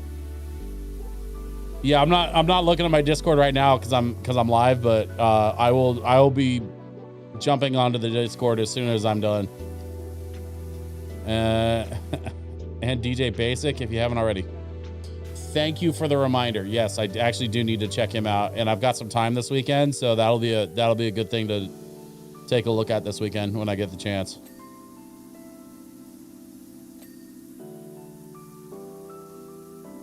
That's the Russian DJ, right? The dude that you were sharing before.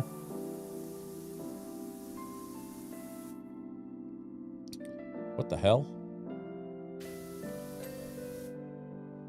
Oh, damn. Okay.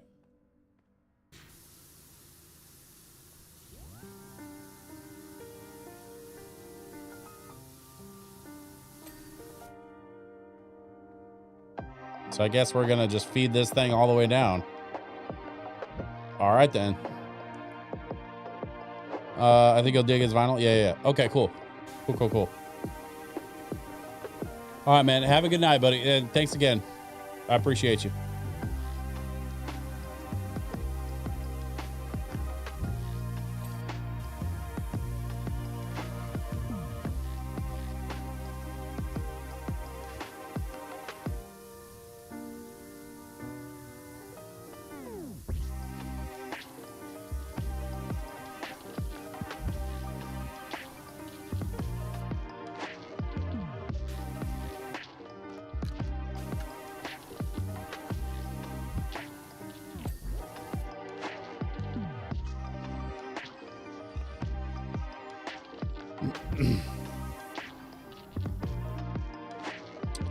Meridian Shrine all over again?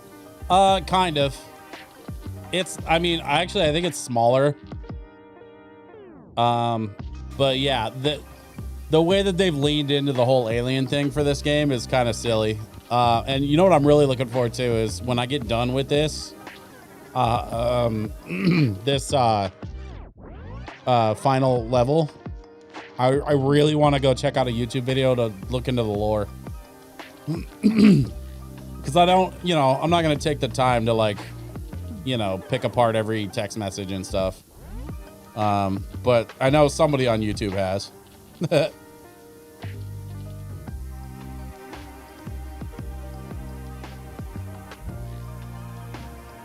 lore was a pretty fun part of Power Wash Sim the first time around, so I definitely think I'd like to find out more. Shit. Can I? Oh, there we go. Okay. That'll work. I'll take it.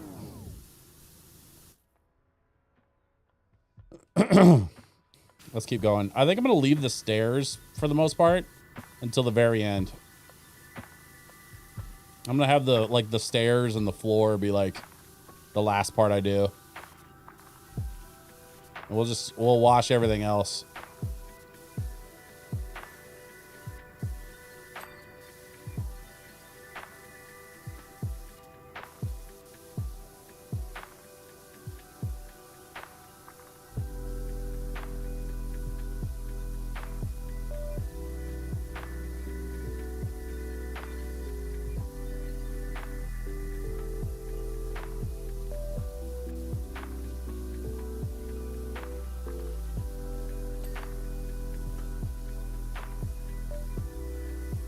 Man,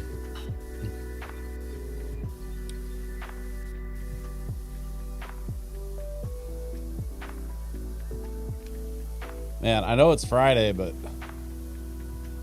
this is kind of a momentous occasion. We're about to finish Power Wash Sim 2. I think we can get this done today. Like, I don't know for sure. But I think we can push through this. Like, it seems like it's going pretty quick. We'll see.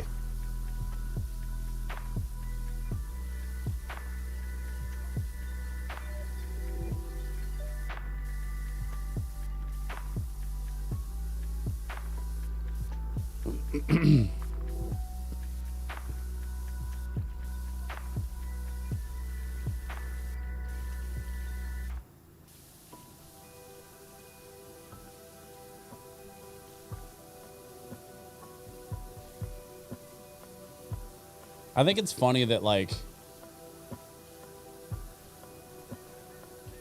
over the last few years, but especially since the pandemic, we've gotten really comfortable with the idea of Chores, the video game. Right? So, like, Power Wash Sim, Lawnmower Sim. My wife likes to play, there's a game where you, like, run a supermarket. Like a lot of those like job sim type games have gotten really popular. My wife, there's several that my wife likes to play. There's a couple of them I like to play. We just did that what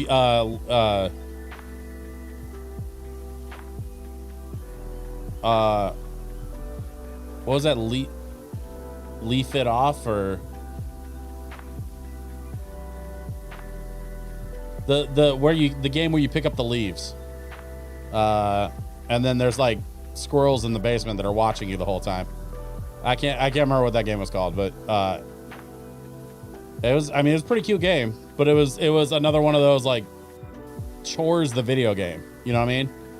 Like, just doing chores and having the satisfaction of a job well done has kind of become the thing that a lot of gamers are looking for.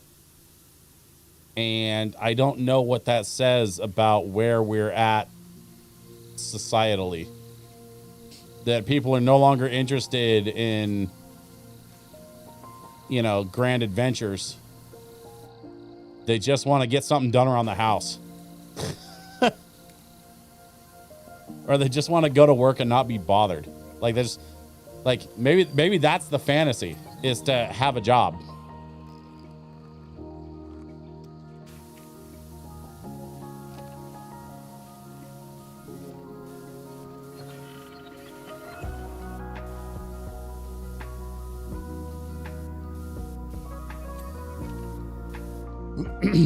That could be an interesting piece. I think it would be interesting to like do some research and maybe write an op-ed about, you know, chores as video games. Because here's the thing, like my immediate, like when you say that out loud, the immediate reaction that I have is like, chores, really? Because, you know, there's a part of me that's still 12 years old. But then the reality is I have spent weeks working my way through Power Wash Sim 2 because I love this game. I love the first one. When the DLC comes out, I'm going to play this again. Like, I really, really enjoy this game. And there's something very satisfying about it. What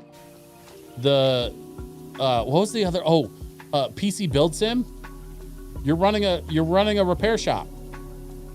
Just like my dad's repair shop growing up.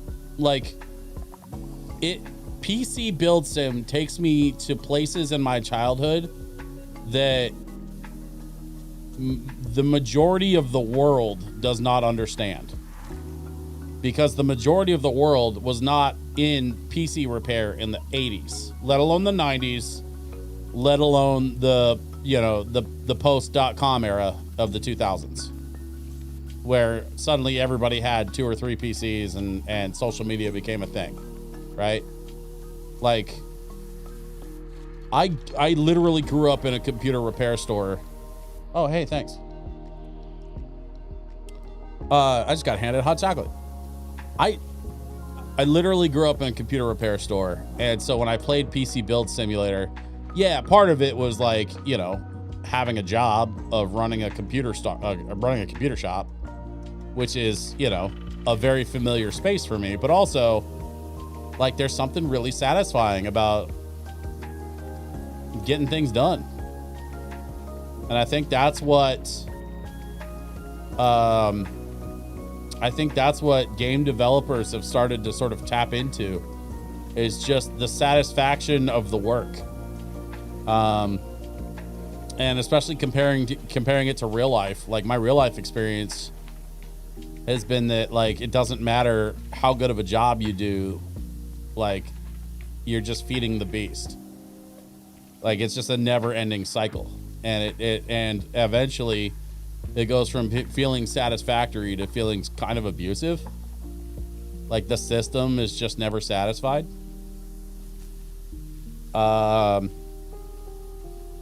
And so, like, video games allow us to sort of exist in a fake world where I also just got handed cookies. Happy Friday, y'all. This is a great day. I just got handed hot chocolate and cookies. What was I talking about? Oh, yeah. So like, you know, video games allow us to exist in a world where we can enjoy the satisfaction of our work for the sake of being satisfied. And it's not about putting food on the table or paying rent or whatever. Like, it's just about doing a good job.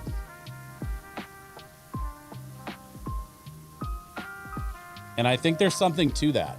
Not only do I think there's something to that, I think that if corporate decision makers were paying attention, they would realize that they could get better performance out of employees that feel like their work is meaningful. And I'm not saying that there aren't examples of that out there in the corporate world. I'm sure there are. But, like, by and large, it feels like we've been kind of driven to this place of, like, you know, being an employee is a burden to a lot of these corporations. Having to pay us a living wage is a problem for them. And it just doesn't, you know, at some point the math falls apart. And if we were allowed to sort of exist in a world where we felt like our work mattered, we probably would be a lot more interested in doing good work. At least that's what I've learned from doing video game chores. Is that, you know, we can exist in a place where the work is its own reward. If the basic needs are met. Because in video games, we don't need to pay bills. In video games, we don't need to, you know, feed our families or pay for our houses. You know, like, it's a weird take on capitalism where, you know, obviously, like in this game, you know, we're making money, we're charging money for our services and shit. So, like, it's not like I'm out here working for free. As a matter of fact, if I recall correctly, at the beginning of this level, it said I was getting paid 30 grand for this job. I've never gotten paid 30 grand to DJ anything ever. $30,000 is a lot of money, no matter how you slice it. So, like, you know, I don't think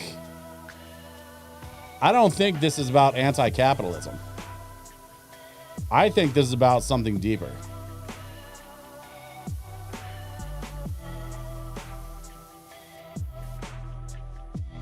I think this is about the balance of satisfaction in life. Being able to have your work be meaningful and not have to stress out about whether or not you're going to be able to work tomorrow or you're going to be able to pay bills and make ends meet. And that way you can sort of, you know, do the work that needs to be done. The idea that people are lazy and the idea that people don't want to work or don't want to contribute is silly. I'm sure examples can be found if you look hard enough, but examples don't always represent the majority. And you know, I think it depends on a case by case, individualist basis. And you know, there's a lot of people out there, which means there's a lot of individual opinions to consider. And most of the time, folks don't want to take the time to consider everybody individually.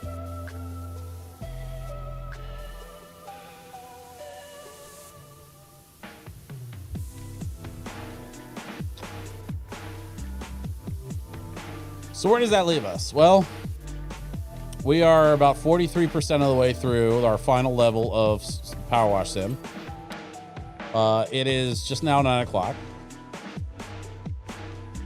If we continue at this pace, we will definitely be done tonight.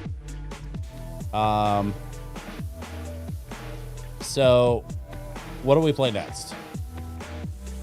I think I'd like to find something we can play that doesn't translate to, you know, Job Simulator.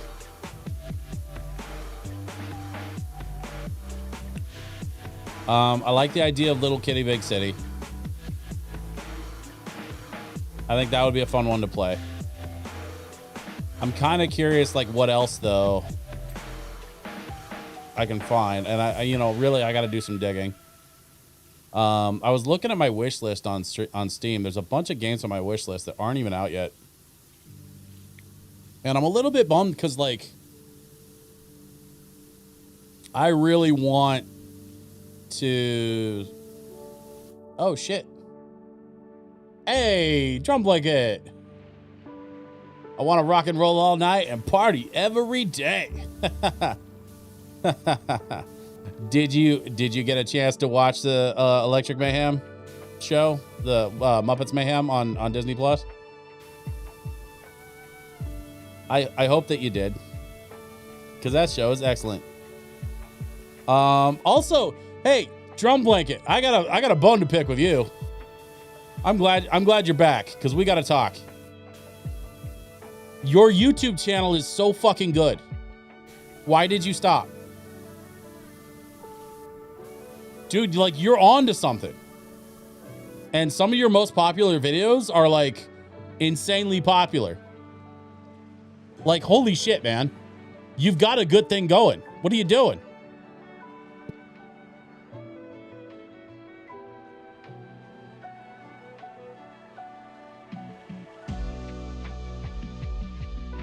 The boy wasn't into it? Well, I mean, he's 7.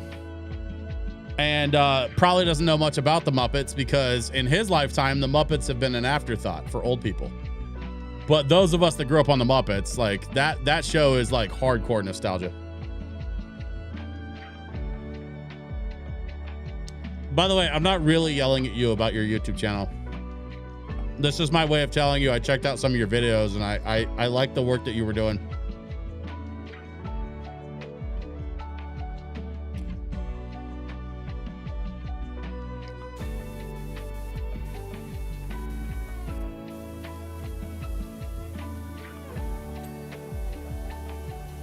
Also, you may have just missed my wife dropping off hot chocolate and cookies. So I'm going to be stuffing my face with hot chocolate and cookies for a minute. Oh, and apparently there was a marshmallow of some kind that just melted in here.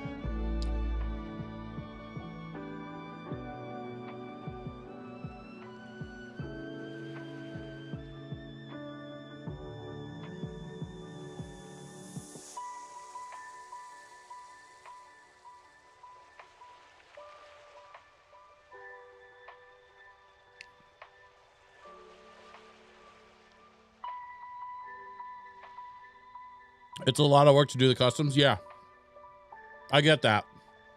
Like I can see how much work you put in, because the custom work is incredible. And I think that's what was keeping a lot of people coming back, was that you were doing really good work. You clearly know what you're doing.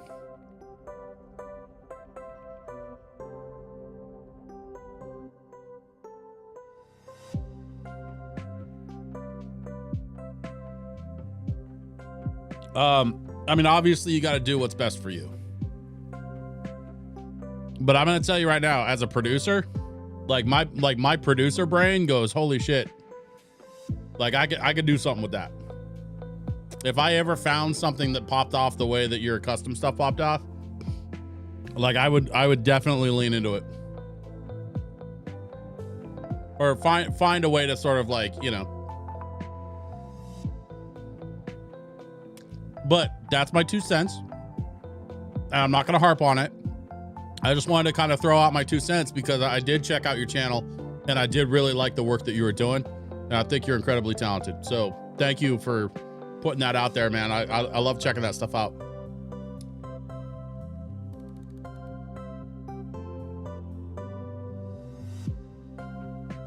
A documentary. You mentioned a documentary on one of your videos. But I didn't get a chance to check out your was it Ghost something HQ? What's the other channel?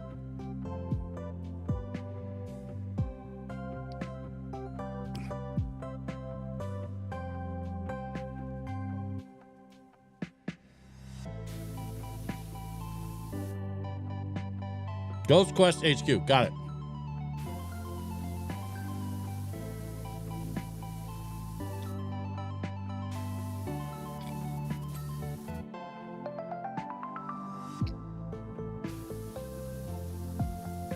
Yeah, I've been, so I started producing podcasts.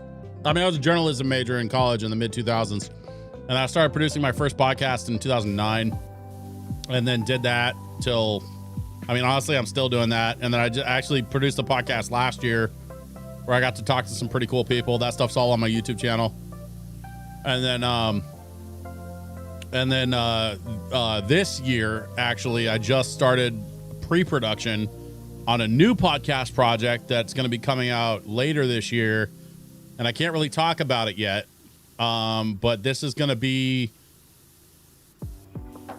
a little bit of a different kind of podcast project. And I'm pretty excited because it's not going to be quite as big of a scope as some of my past projects, but it does have a potential for a bigger impact than some of my past projects. So I'm excited about this new project that I'm working on. I actually haven't told anybody about this new podcast yet. But there's a podcast that I'm working on pre-production stuff, and I'm doing weekly meetings for pre-production, and we're probably going to launch in the next couple of months.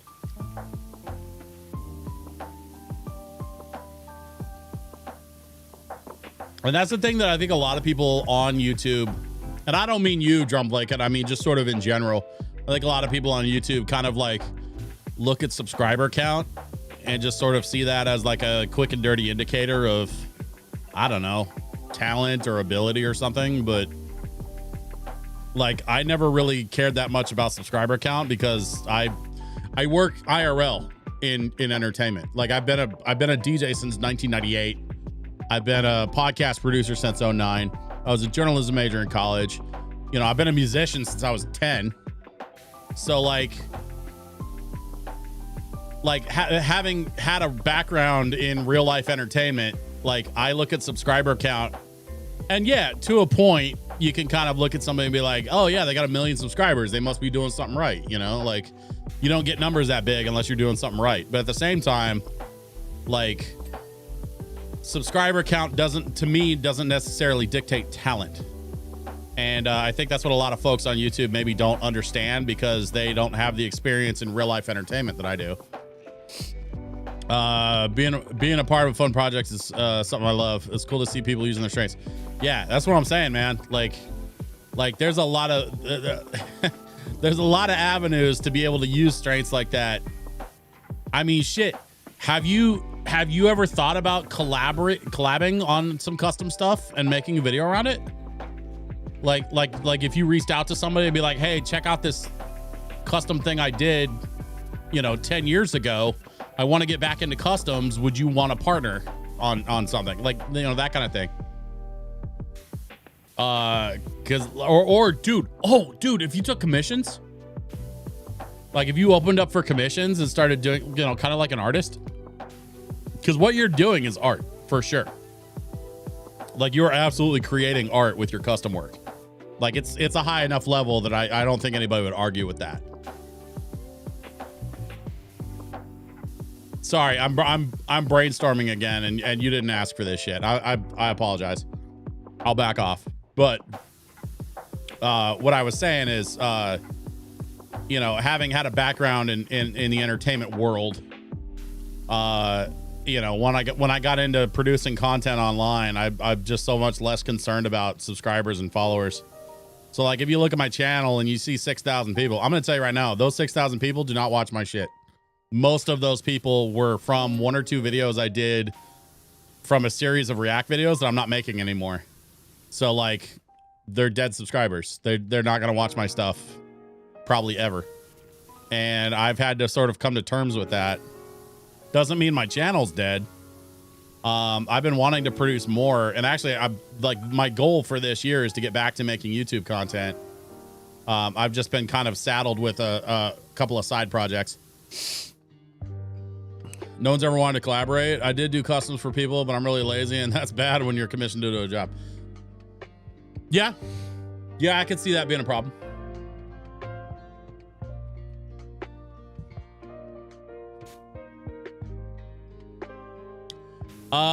Yeah, motivational stuff is hard. I got plenty of creative friends that struggle with the motivational side of things. So you're definitely not alone there.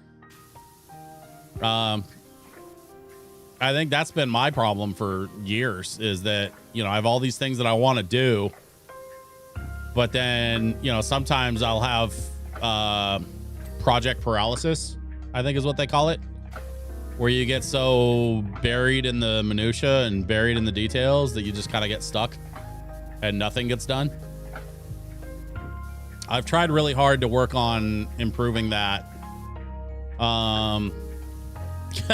Taking meds this year has definitely helped. I think about 6 months ago, I started some new meds. And that's helped quite a bit to finally have meds that are actually working for me. And helping me kind of like, get my head on right when it comes to certain things. I've been diagnosed. I've been diagnosed for years at this point with pretty severe anxiety, which, working with a new therapist this last year, I'm starting to find out that my anxiety is a big part of the reason that has driven my interest in being on stage. Because from the stage, I can sort of control a room versus being in the back of the room. I get very uncomfortable in the back of a room that I don't have control over. And I sort of figured out that was part of what attracted me to DJing when I was younger, was I'd rather be on stage in control of the music than be on the floor, not dancing and watching people dance around me,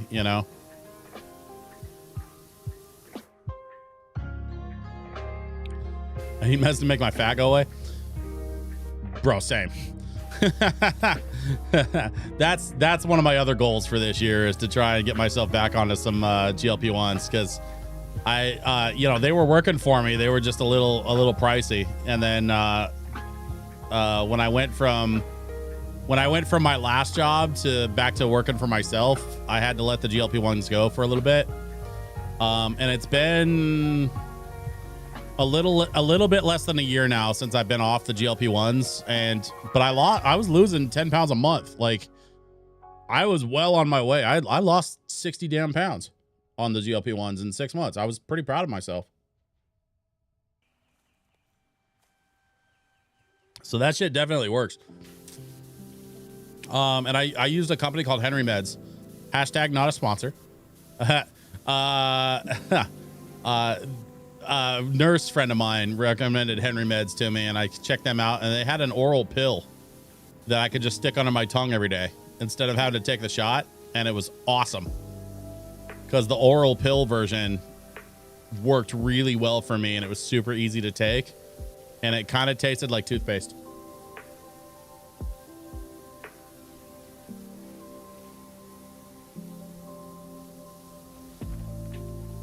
I mean, I need to lose like 300 pounds, man. Like I'm a big boy.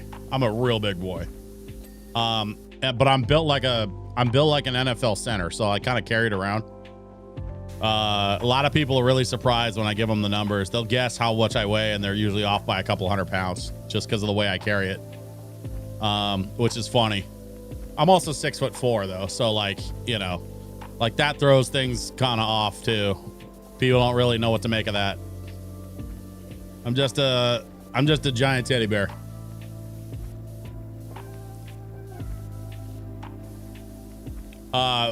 But yeah, Henry Meds was like $300 a month, and you know, like it's better than the $1,500 or whatever they're trying to charge out of pocket for the name brand shit. But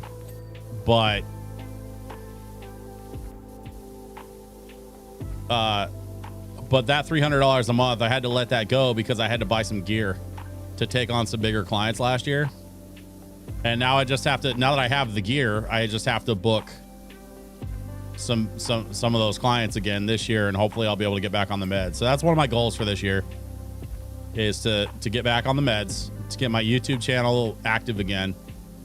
And then I have two other big goals for this year. One is that podcast project I mentioned, and the other is a super secret project that I'm working on that I may or may not be able to talk about in the next month or so. And I'm not saying that just to be cryptic. Like, I don't know if I'll be done in the next, like if I'll be in a position to be able to talk about it in the next month. But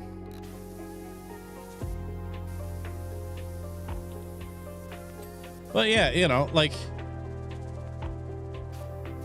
I don't see any reason why I can't accomplish that shit this year.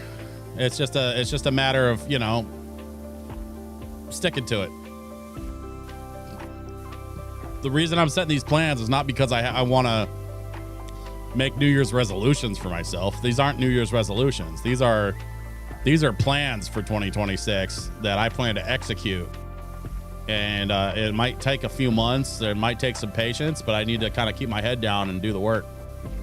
And if I can keep my head down and do the work and execute these plans the way I'm hoping, that means I'm going to end 2026 healthier and more financially secure than when I ended 2025. And that's the goal. That's the real goal, is to, you know, work on my physical health and work on my financial health.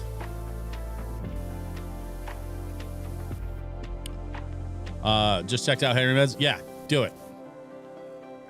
They have this oral pill that you just stick under your tongue every day, and it's so much easier than taking a shot, and it's pretty cheap. It's $300 a month so they start you out cheaper than $300.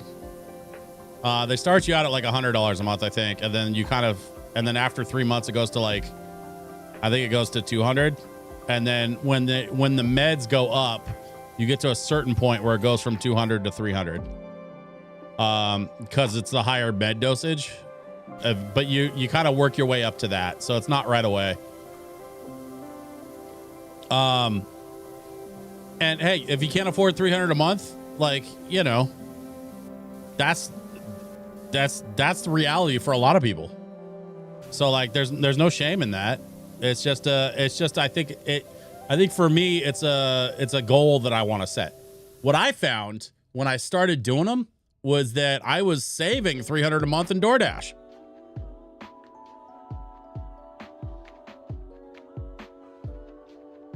Like I was saving once I got my meds high enough to where I just wasn't hungry that much, I was saving so much money in like DoorDash that it ended up being a wash. Now, full transparency, I'm saying all of this with the full understanding that I also can't afford $300 a month right now,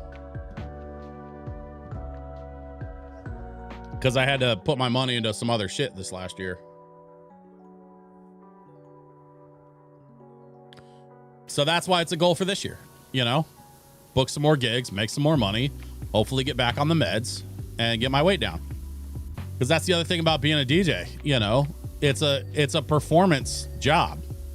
So the healthier I get, the better I can perform, the more I can work. It's, you know, it's win-win-win.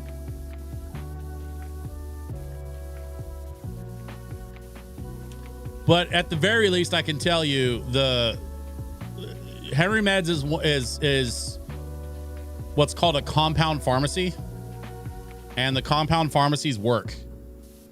They take the active ingredient and they make their own version of the drug using the same active ingredient as the name brand drugs, and they do a great job. So that's just my experience. You can do all that though. I'm sure you'll meet some goals this year. Hey, thanks, Drumblicket. I appreciate that. I hope so. I think that these are goals that are achievable, and that's part of the reason. Actually, to be honest with you, that's part of the reason why I'm excited about it, is because like I think I can do this, man. Like I'm finally at a point in my career, and I'm finally at a point in my life and everything else where like I think there's a very good possibility that I can set achievable goals and then actually fucking achieve them. And I'm 41. It took me this long to get to that point to where I could set a goal and go, you know what? I think I can do this.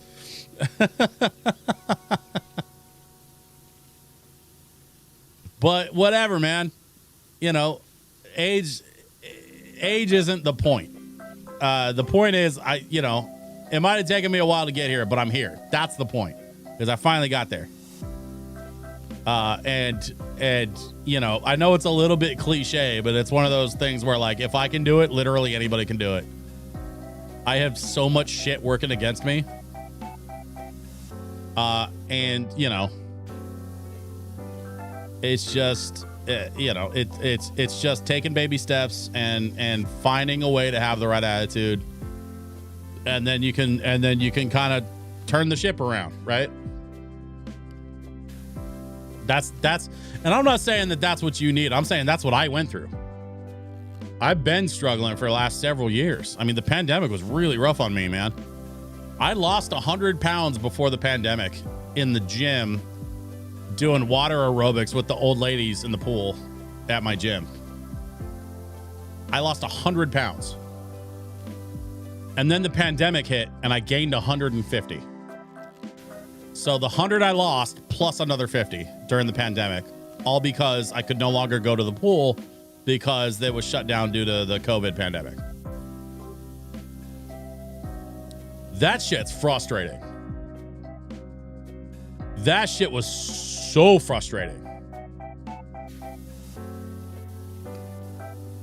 So, you know, here it is, 2026, and yeah, there's a lot of nasty stuff going on in the world, stuff that I'm not particularly happy about.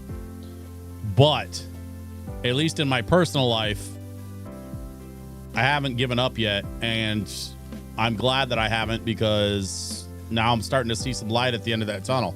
You know what I'm saying? We're getting there.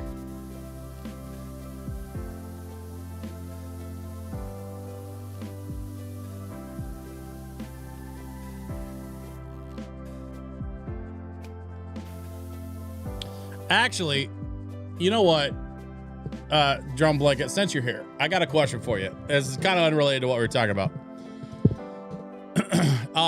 Earlier in the stream tonight, I was talking about, you know, this is the last level for Power Wash Sim 2. This is like the grand finale, right? And so after this, I got to figure out what to play next. And I'm trying to figure out what's the next cozy game that I want to play. And I'm open to suggestions. I have Xbox Live Ultimate on PC. I also have, you know, Steam and Epic Game Store and stuff. So like I have a gaming PC I can play some cozy games on. I also have a Nintendo Switch. So like there's options on the Switch for cozy games. But if you have any suggestions for games that would fit well with a lo-fi stream, I'm super open to those suggestions.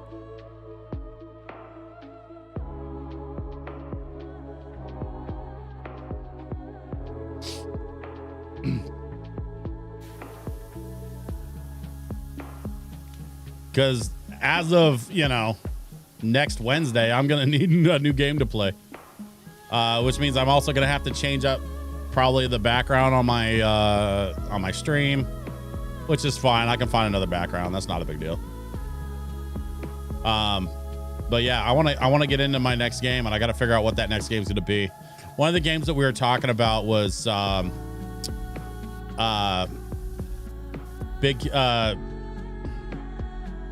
Little Kitty Big City. I always get that name backwards for some reason. Little Kitty Big City is one of the games available on Xbox Live that I can install on my PC, and I've been wanting to play it. And now that I found out it's on Xbox Live, I can install it basically not for free, but like it's included with the cost of my subscription. So I can install it and play it as long as my subscription is active, which, you know, I've paid it up for at least another month. So I'm kind of leaning towards Little Kitty Big City, but I'm open to other suggestions. I've got several games in my wish list on Steam that just aren't out yet. Like, that's one of the things about some of these games that I've been excited about. They just haven't been released. Stuff like Solarpunk and Witchbrook, and there was a couple other ones that are just like still in the pre-release and beta stages.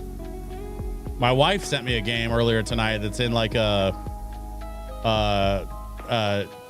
playtest beta, and I thought about maybe playtesting it on stream.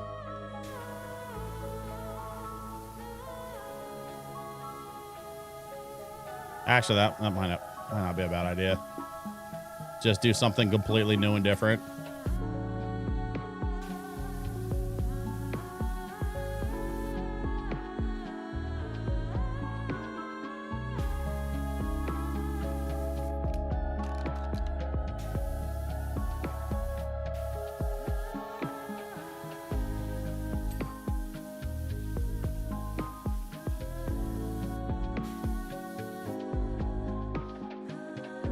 I think we lost Drum Blanket. That's all right.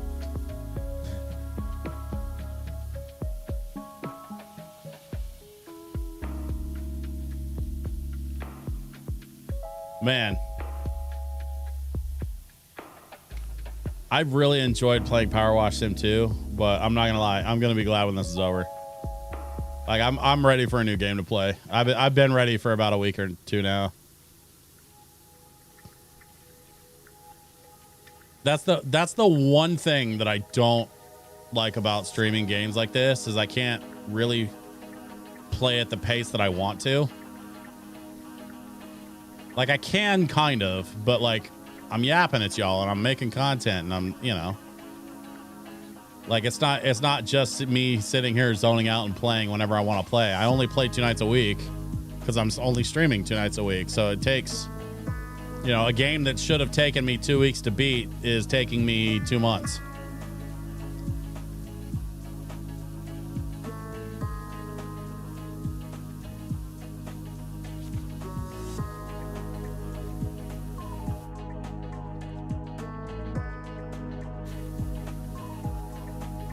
Get some of the little stuff in the corners.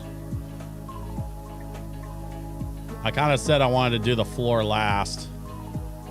So I'm gonna try to get this little shrine thing.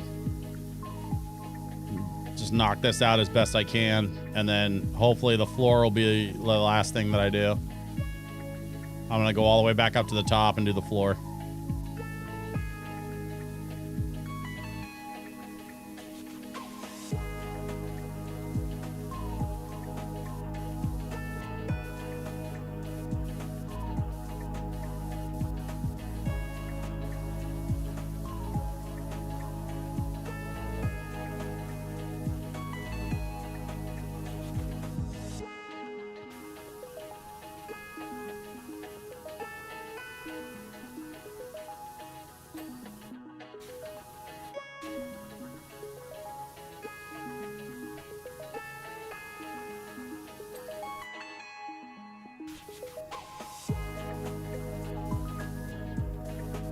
There was a story a long time ago. I was talking to somebody about you know, what success looks like. And specifically, I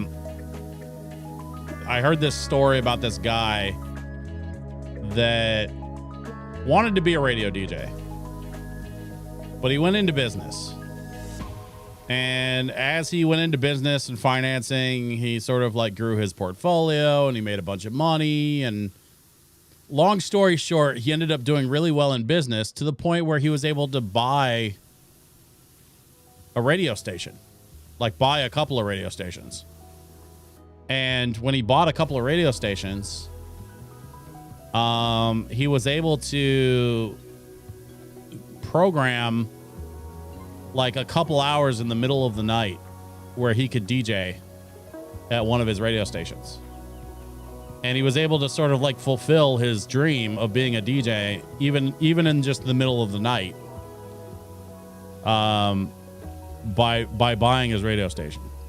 And I think the moral of that story, or the sort of the purpose behind that story, was that if your dream is strong enough, you can achieve it even through ways that you may not have thought about.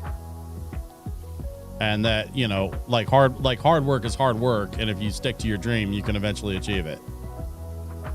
Now I'm skipping a lot of the nuance of that story on purpose, because, like, honestly, it's not my story to tell, and the specifics of that story are not the point of why I'm bringing it up. What I am saying is, whatever you want to do in life, if you find something that works, whether it's on YouTube or TikTok, if you find something that people connect with, that's the rarest thing ever. Like, it's like winning the damn lottery. And if you can reproduce the thing that people connect with enough times, you can build enough of an audience and build enough of a voice that you can kind of do whatever you want. Chris Collins is an excellent example of this. She was a hairdresser that started doing funny character skits on TikTok, and now she has multiple YouTube channels. She just got married to another YouTuber, and they have a little farm that they live on with a bunch of animals, and they have a candy company that does really well, and the two of them are running a pretty solid little business out of their home, and I'm stoked for them. But it all kind of, for her, it all kind of stemmed from, you know, doing funny voices on TikTok, because people connected with that and people enjoyed that, and so she kept doing it more. And what's crazy to me is that that's the thing that made her popular, but she doesn't really do it that much anymore.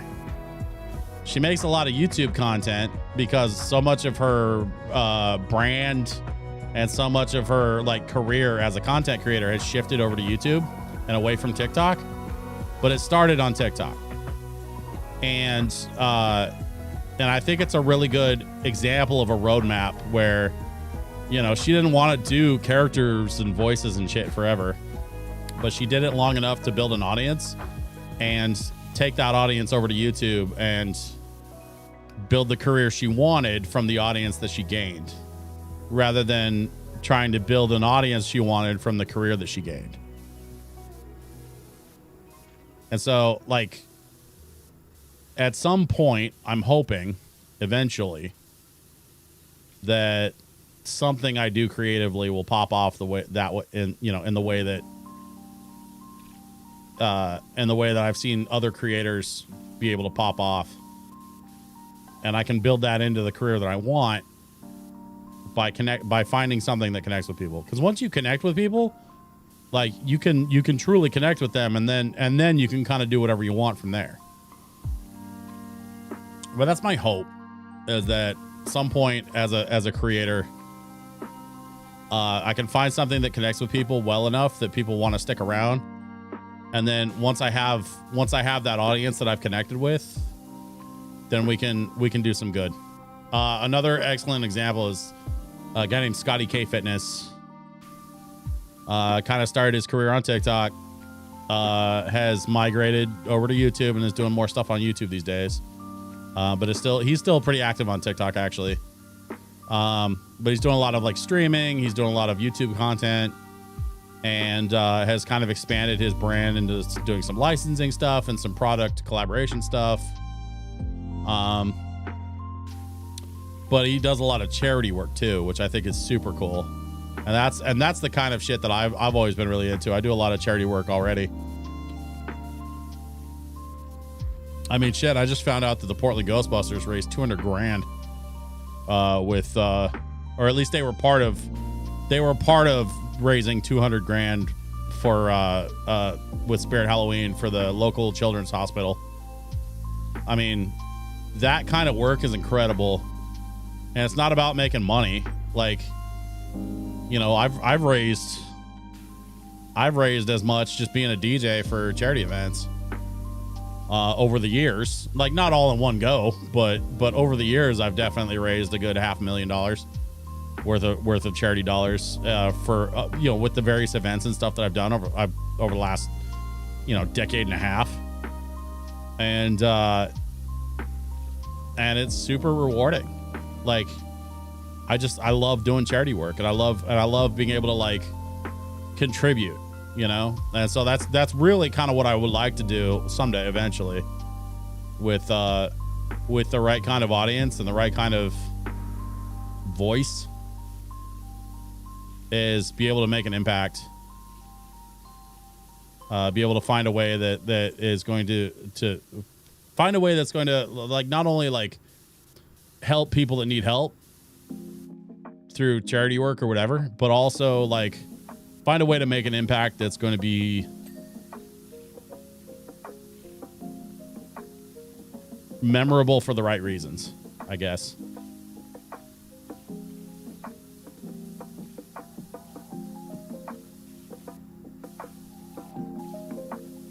Because I appreciate that, like, you know, there's celebrities that do like silent angel investments and shit. They don't want recognition for certain charity works that they do, things like that. Like, and it's, you know, that's their prerogative if they don't want to be recognized for some of the work they do. It is what it is. But I know that, like, it, like, you know, what's the old saying? The only two certainties in life are death and taxes. We're all going to go someday. There's no avoiding that. I got a while yet before I'm really worried about it. Like, I got some health stuff, but nothing that's like super life-threatening right now. Believe it or not, even my weight isn't that life-threatening. Like, it's a pain in the ass, but my cholesterol's fine. I'm not diabetic. I'm not really going anywhere anytime soon. So, like, that kind of leads me to wonder, okay, like, I got some time still before I'm, you know, worried about the end for me. How much more can I do between now and then to make sure that when I go, that the people who remember me for the right reasons? That's that legacy shit, you know? There's a lot of people that associate their legacy with the wrong stuff. You know, they want statues, or they want to make their mark in history. They want to be written about for years. They want to be the next, you know, the next Martin Luther King or the next George Washington or like whatever. That's not really what it's about for me. For me, it's more about like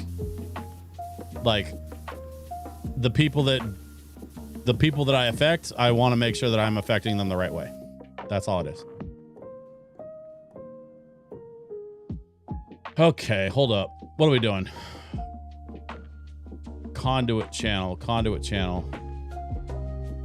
Inner entrance floor, platform floor, stairs, energy channel. And then there's a floating gem. Okay, so okay. So we need to tackle this floor is what I'm seeing.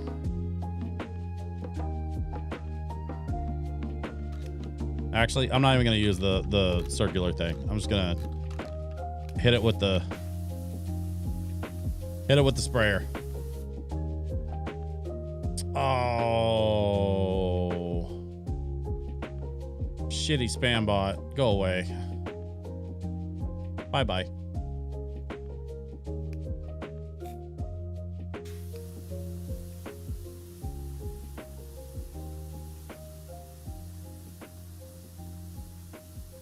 I don't even understand. Like, what is the point of spam bots, man?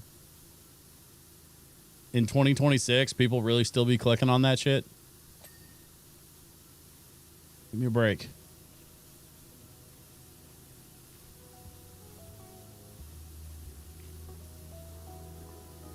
I mean, it must work to some degree to achieve whatever it is they're trying to achieve. Because, you know, it's like, why are people still doing robocalls in 2026? Who the fuck even answers the phone?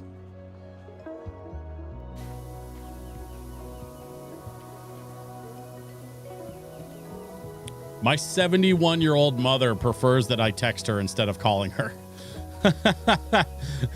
That's where we're at, dude. My boomer mom doesn't want me to call her. She wants me to text. So who the fuck is still doing robocalls and shit when the boomers aren't even picking up the phone?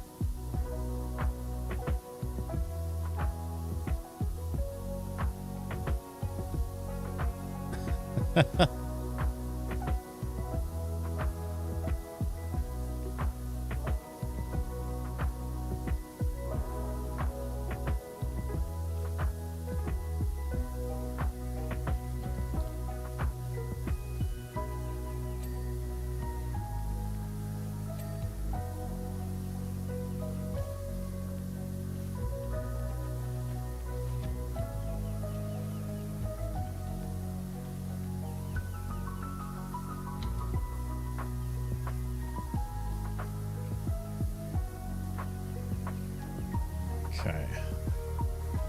Making good progress here. Knock out the rest of these stairs. Honestly, this is going so smooth. Like we're about to hit the end here.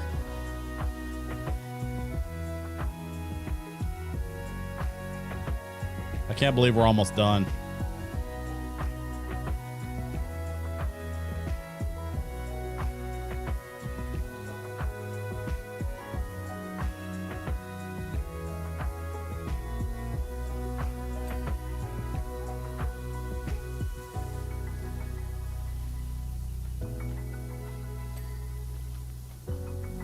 That's the conduit channel. Okay.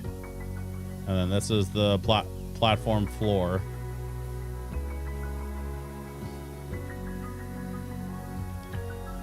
Okay, so yeah, so it really is just all this floor stuff that needs to get cleaned.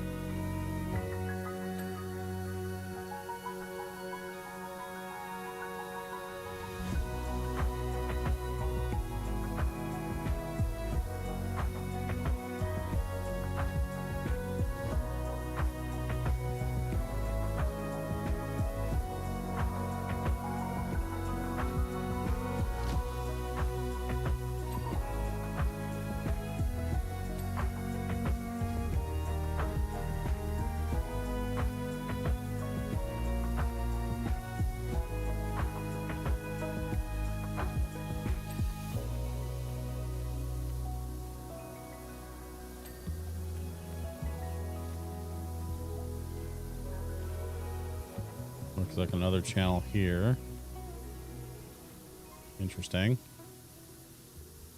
I'd be curious to talk to somebody on the design team about like why they made some of the decisions they made. Not that I necessarily disagree with any of their design decisions. I just think it's interesting how they have these like conduit channels and floor sections, and like I think it's fascinating the like some of the stuff that they put thought into when designing these like alien mechanisms, you know? Because it's not like you can look at a thing in real life and be like, oh, this is how the aliens would do it. Like, you have to kind of make this shit up.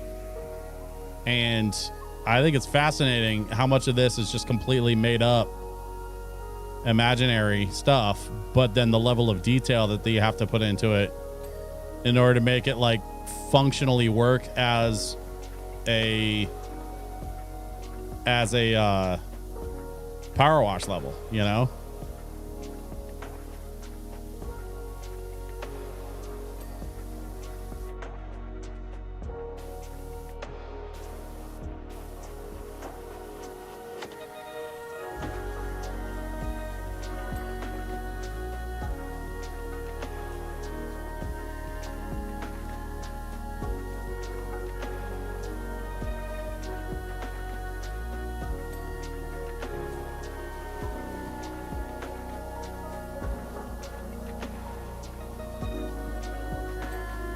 There we go. There's that. We're at 97%. We're getting there. The last couple floor sections here. This channel section. Okay, another floor section.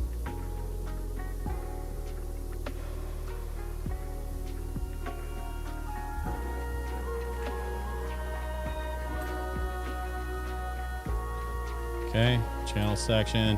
Got it. We got one more floor section, one more channel, looks like. And it looks like it's all right here. And we're right back to the front of the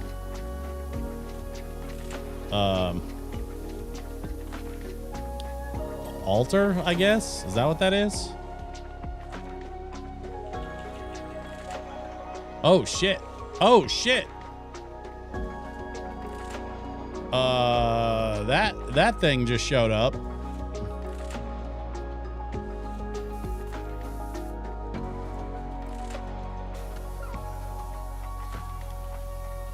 Okay. Let's hit it with some soap. Get that thing all soaped up nice and good.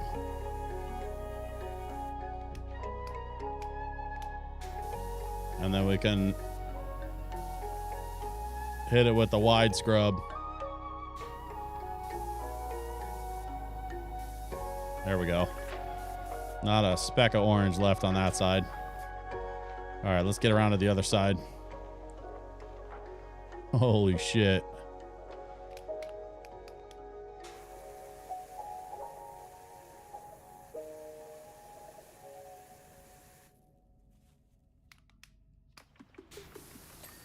One, 2, 3. What's it doing? What's happening? Oh, damn. Is this the end of Portal 2?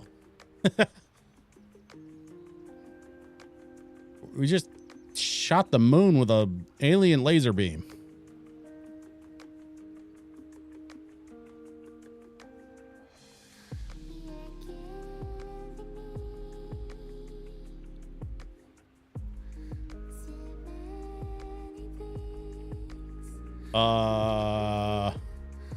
Close summary. I guess we're done.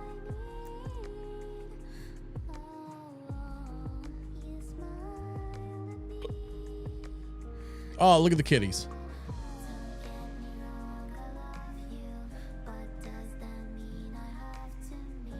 Oh, Ulysses.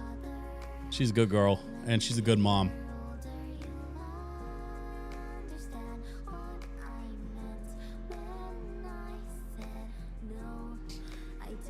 The moon was spinning, and we slowed it back down.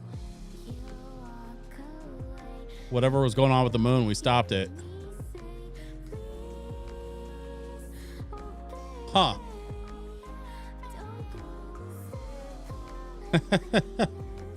Ulysses is like, good job, Dad. She's a good girl. Can't believe you've done it again. Proud of you. You did it, Sprucey. Karen and I are headed home. Thanks for everything. There's a bullseye peachy muffin here waiting for you. Or waiting for you down here.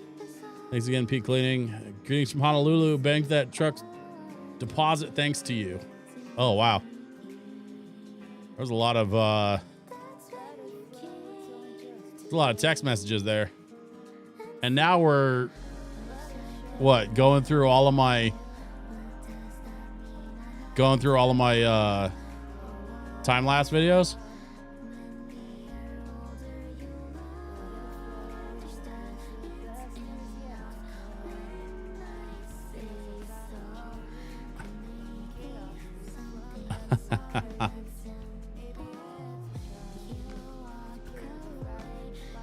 Yeah, those are definitely my time lapses.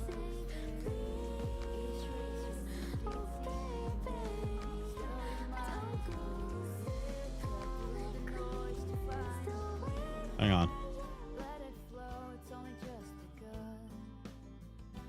Oh, there's like a song playing.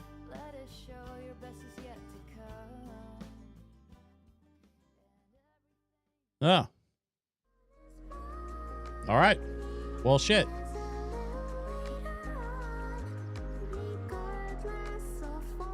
I guess that'll do it. Honestly, we're just shy of 10 o'clock, so that's a pretty good time to call it anyway. That was Power Wash Sim 2. Thanks for watching, everybody. Definitely gonna be back on Wednesday. I'm gonna try to figure out another game for us to play. My wife sent me a game that was in a beta test. We might play that next week. That's not a terrible idea. It looks like a pretty interesting game. But there's a couple other games I wanted to check out. I'm gonna try to find something. And if you're not on the Discord, let me know, and I can definitely shoot you a Discord link. But I'd love to have you be a part of the Discord conversation as we discuss what our next game is going to be, and you know, what we're going to be doing going forward. Because now that Power Wash Sim is done, like, we just kind of have to wait for the Adventure Time DLC, but that's not going to be out for a little bit. So what are we going to play in the meantime? I don't know, but we're going to talk about it on the Discord over the weekend, and then we'll find out together next Wednesday which game we're going to play. So until then, have a great weekend, everybody. Thanks so much for watching, and thanks for bearing with me as we get through the end of Power Wash Sim 2. This is such a great game, and a very, very worthy sequel to the first one. Very much looking forward to what kind of extra content they're going to be releasing for this, because honestly, the add-on content and the DLC content for the first Power Wash Sim is still fantastic. So I can only imagine it's going to get better from there. But until next week, thanks so much, everybody. I'll see you Wednesday right back here at twitch.tv and youtube.com/DJSwitchPDX at 7 p.m. Pacific time. Wednesdays. And and Friday, by the way, next Friday, I will not be streaming because I have the Star Trek panel at Fan Expo Portland. So I'm going to be on a panel and talking about my thoughts on Star Trek up on a stage. So unfortunately, I won't be able to be streaming next Friday, but I will be back Wednesday. And so we'll see you then. Have a great night, everybody. Bye-bye.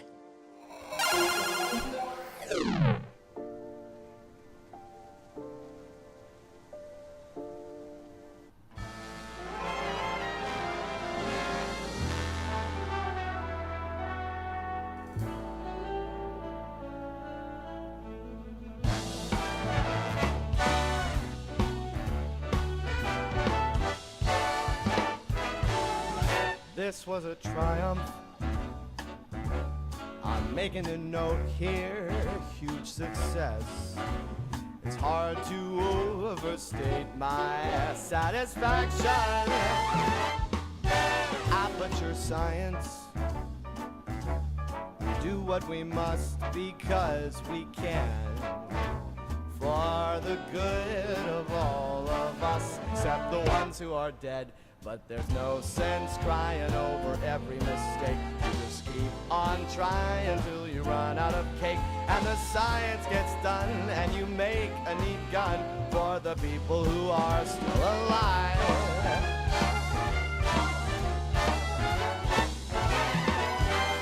I'm not even angry. I'm being so sincere right now. Even though you broke my heart and killed me, tore me to pieces, and threw every piece into a fire. As they burned, it hurt because I was so happy for you. Now these points of data make a beautiful line, and we're out of beta, we're releasing on time. So I'm glad I got burned to think of all the things we've learned for the people who are still alive.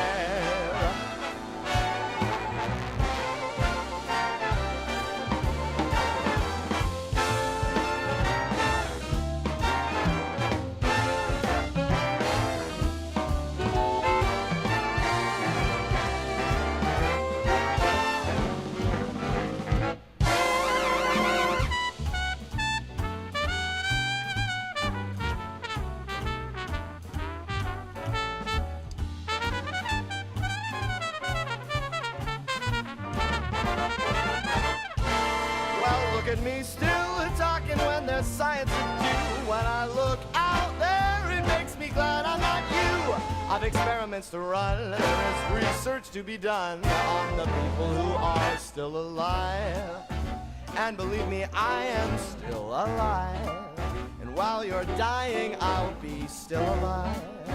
I feel fantastic and I'm still alive. And when you're dead, I will be still alive. Still alive.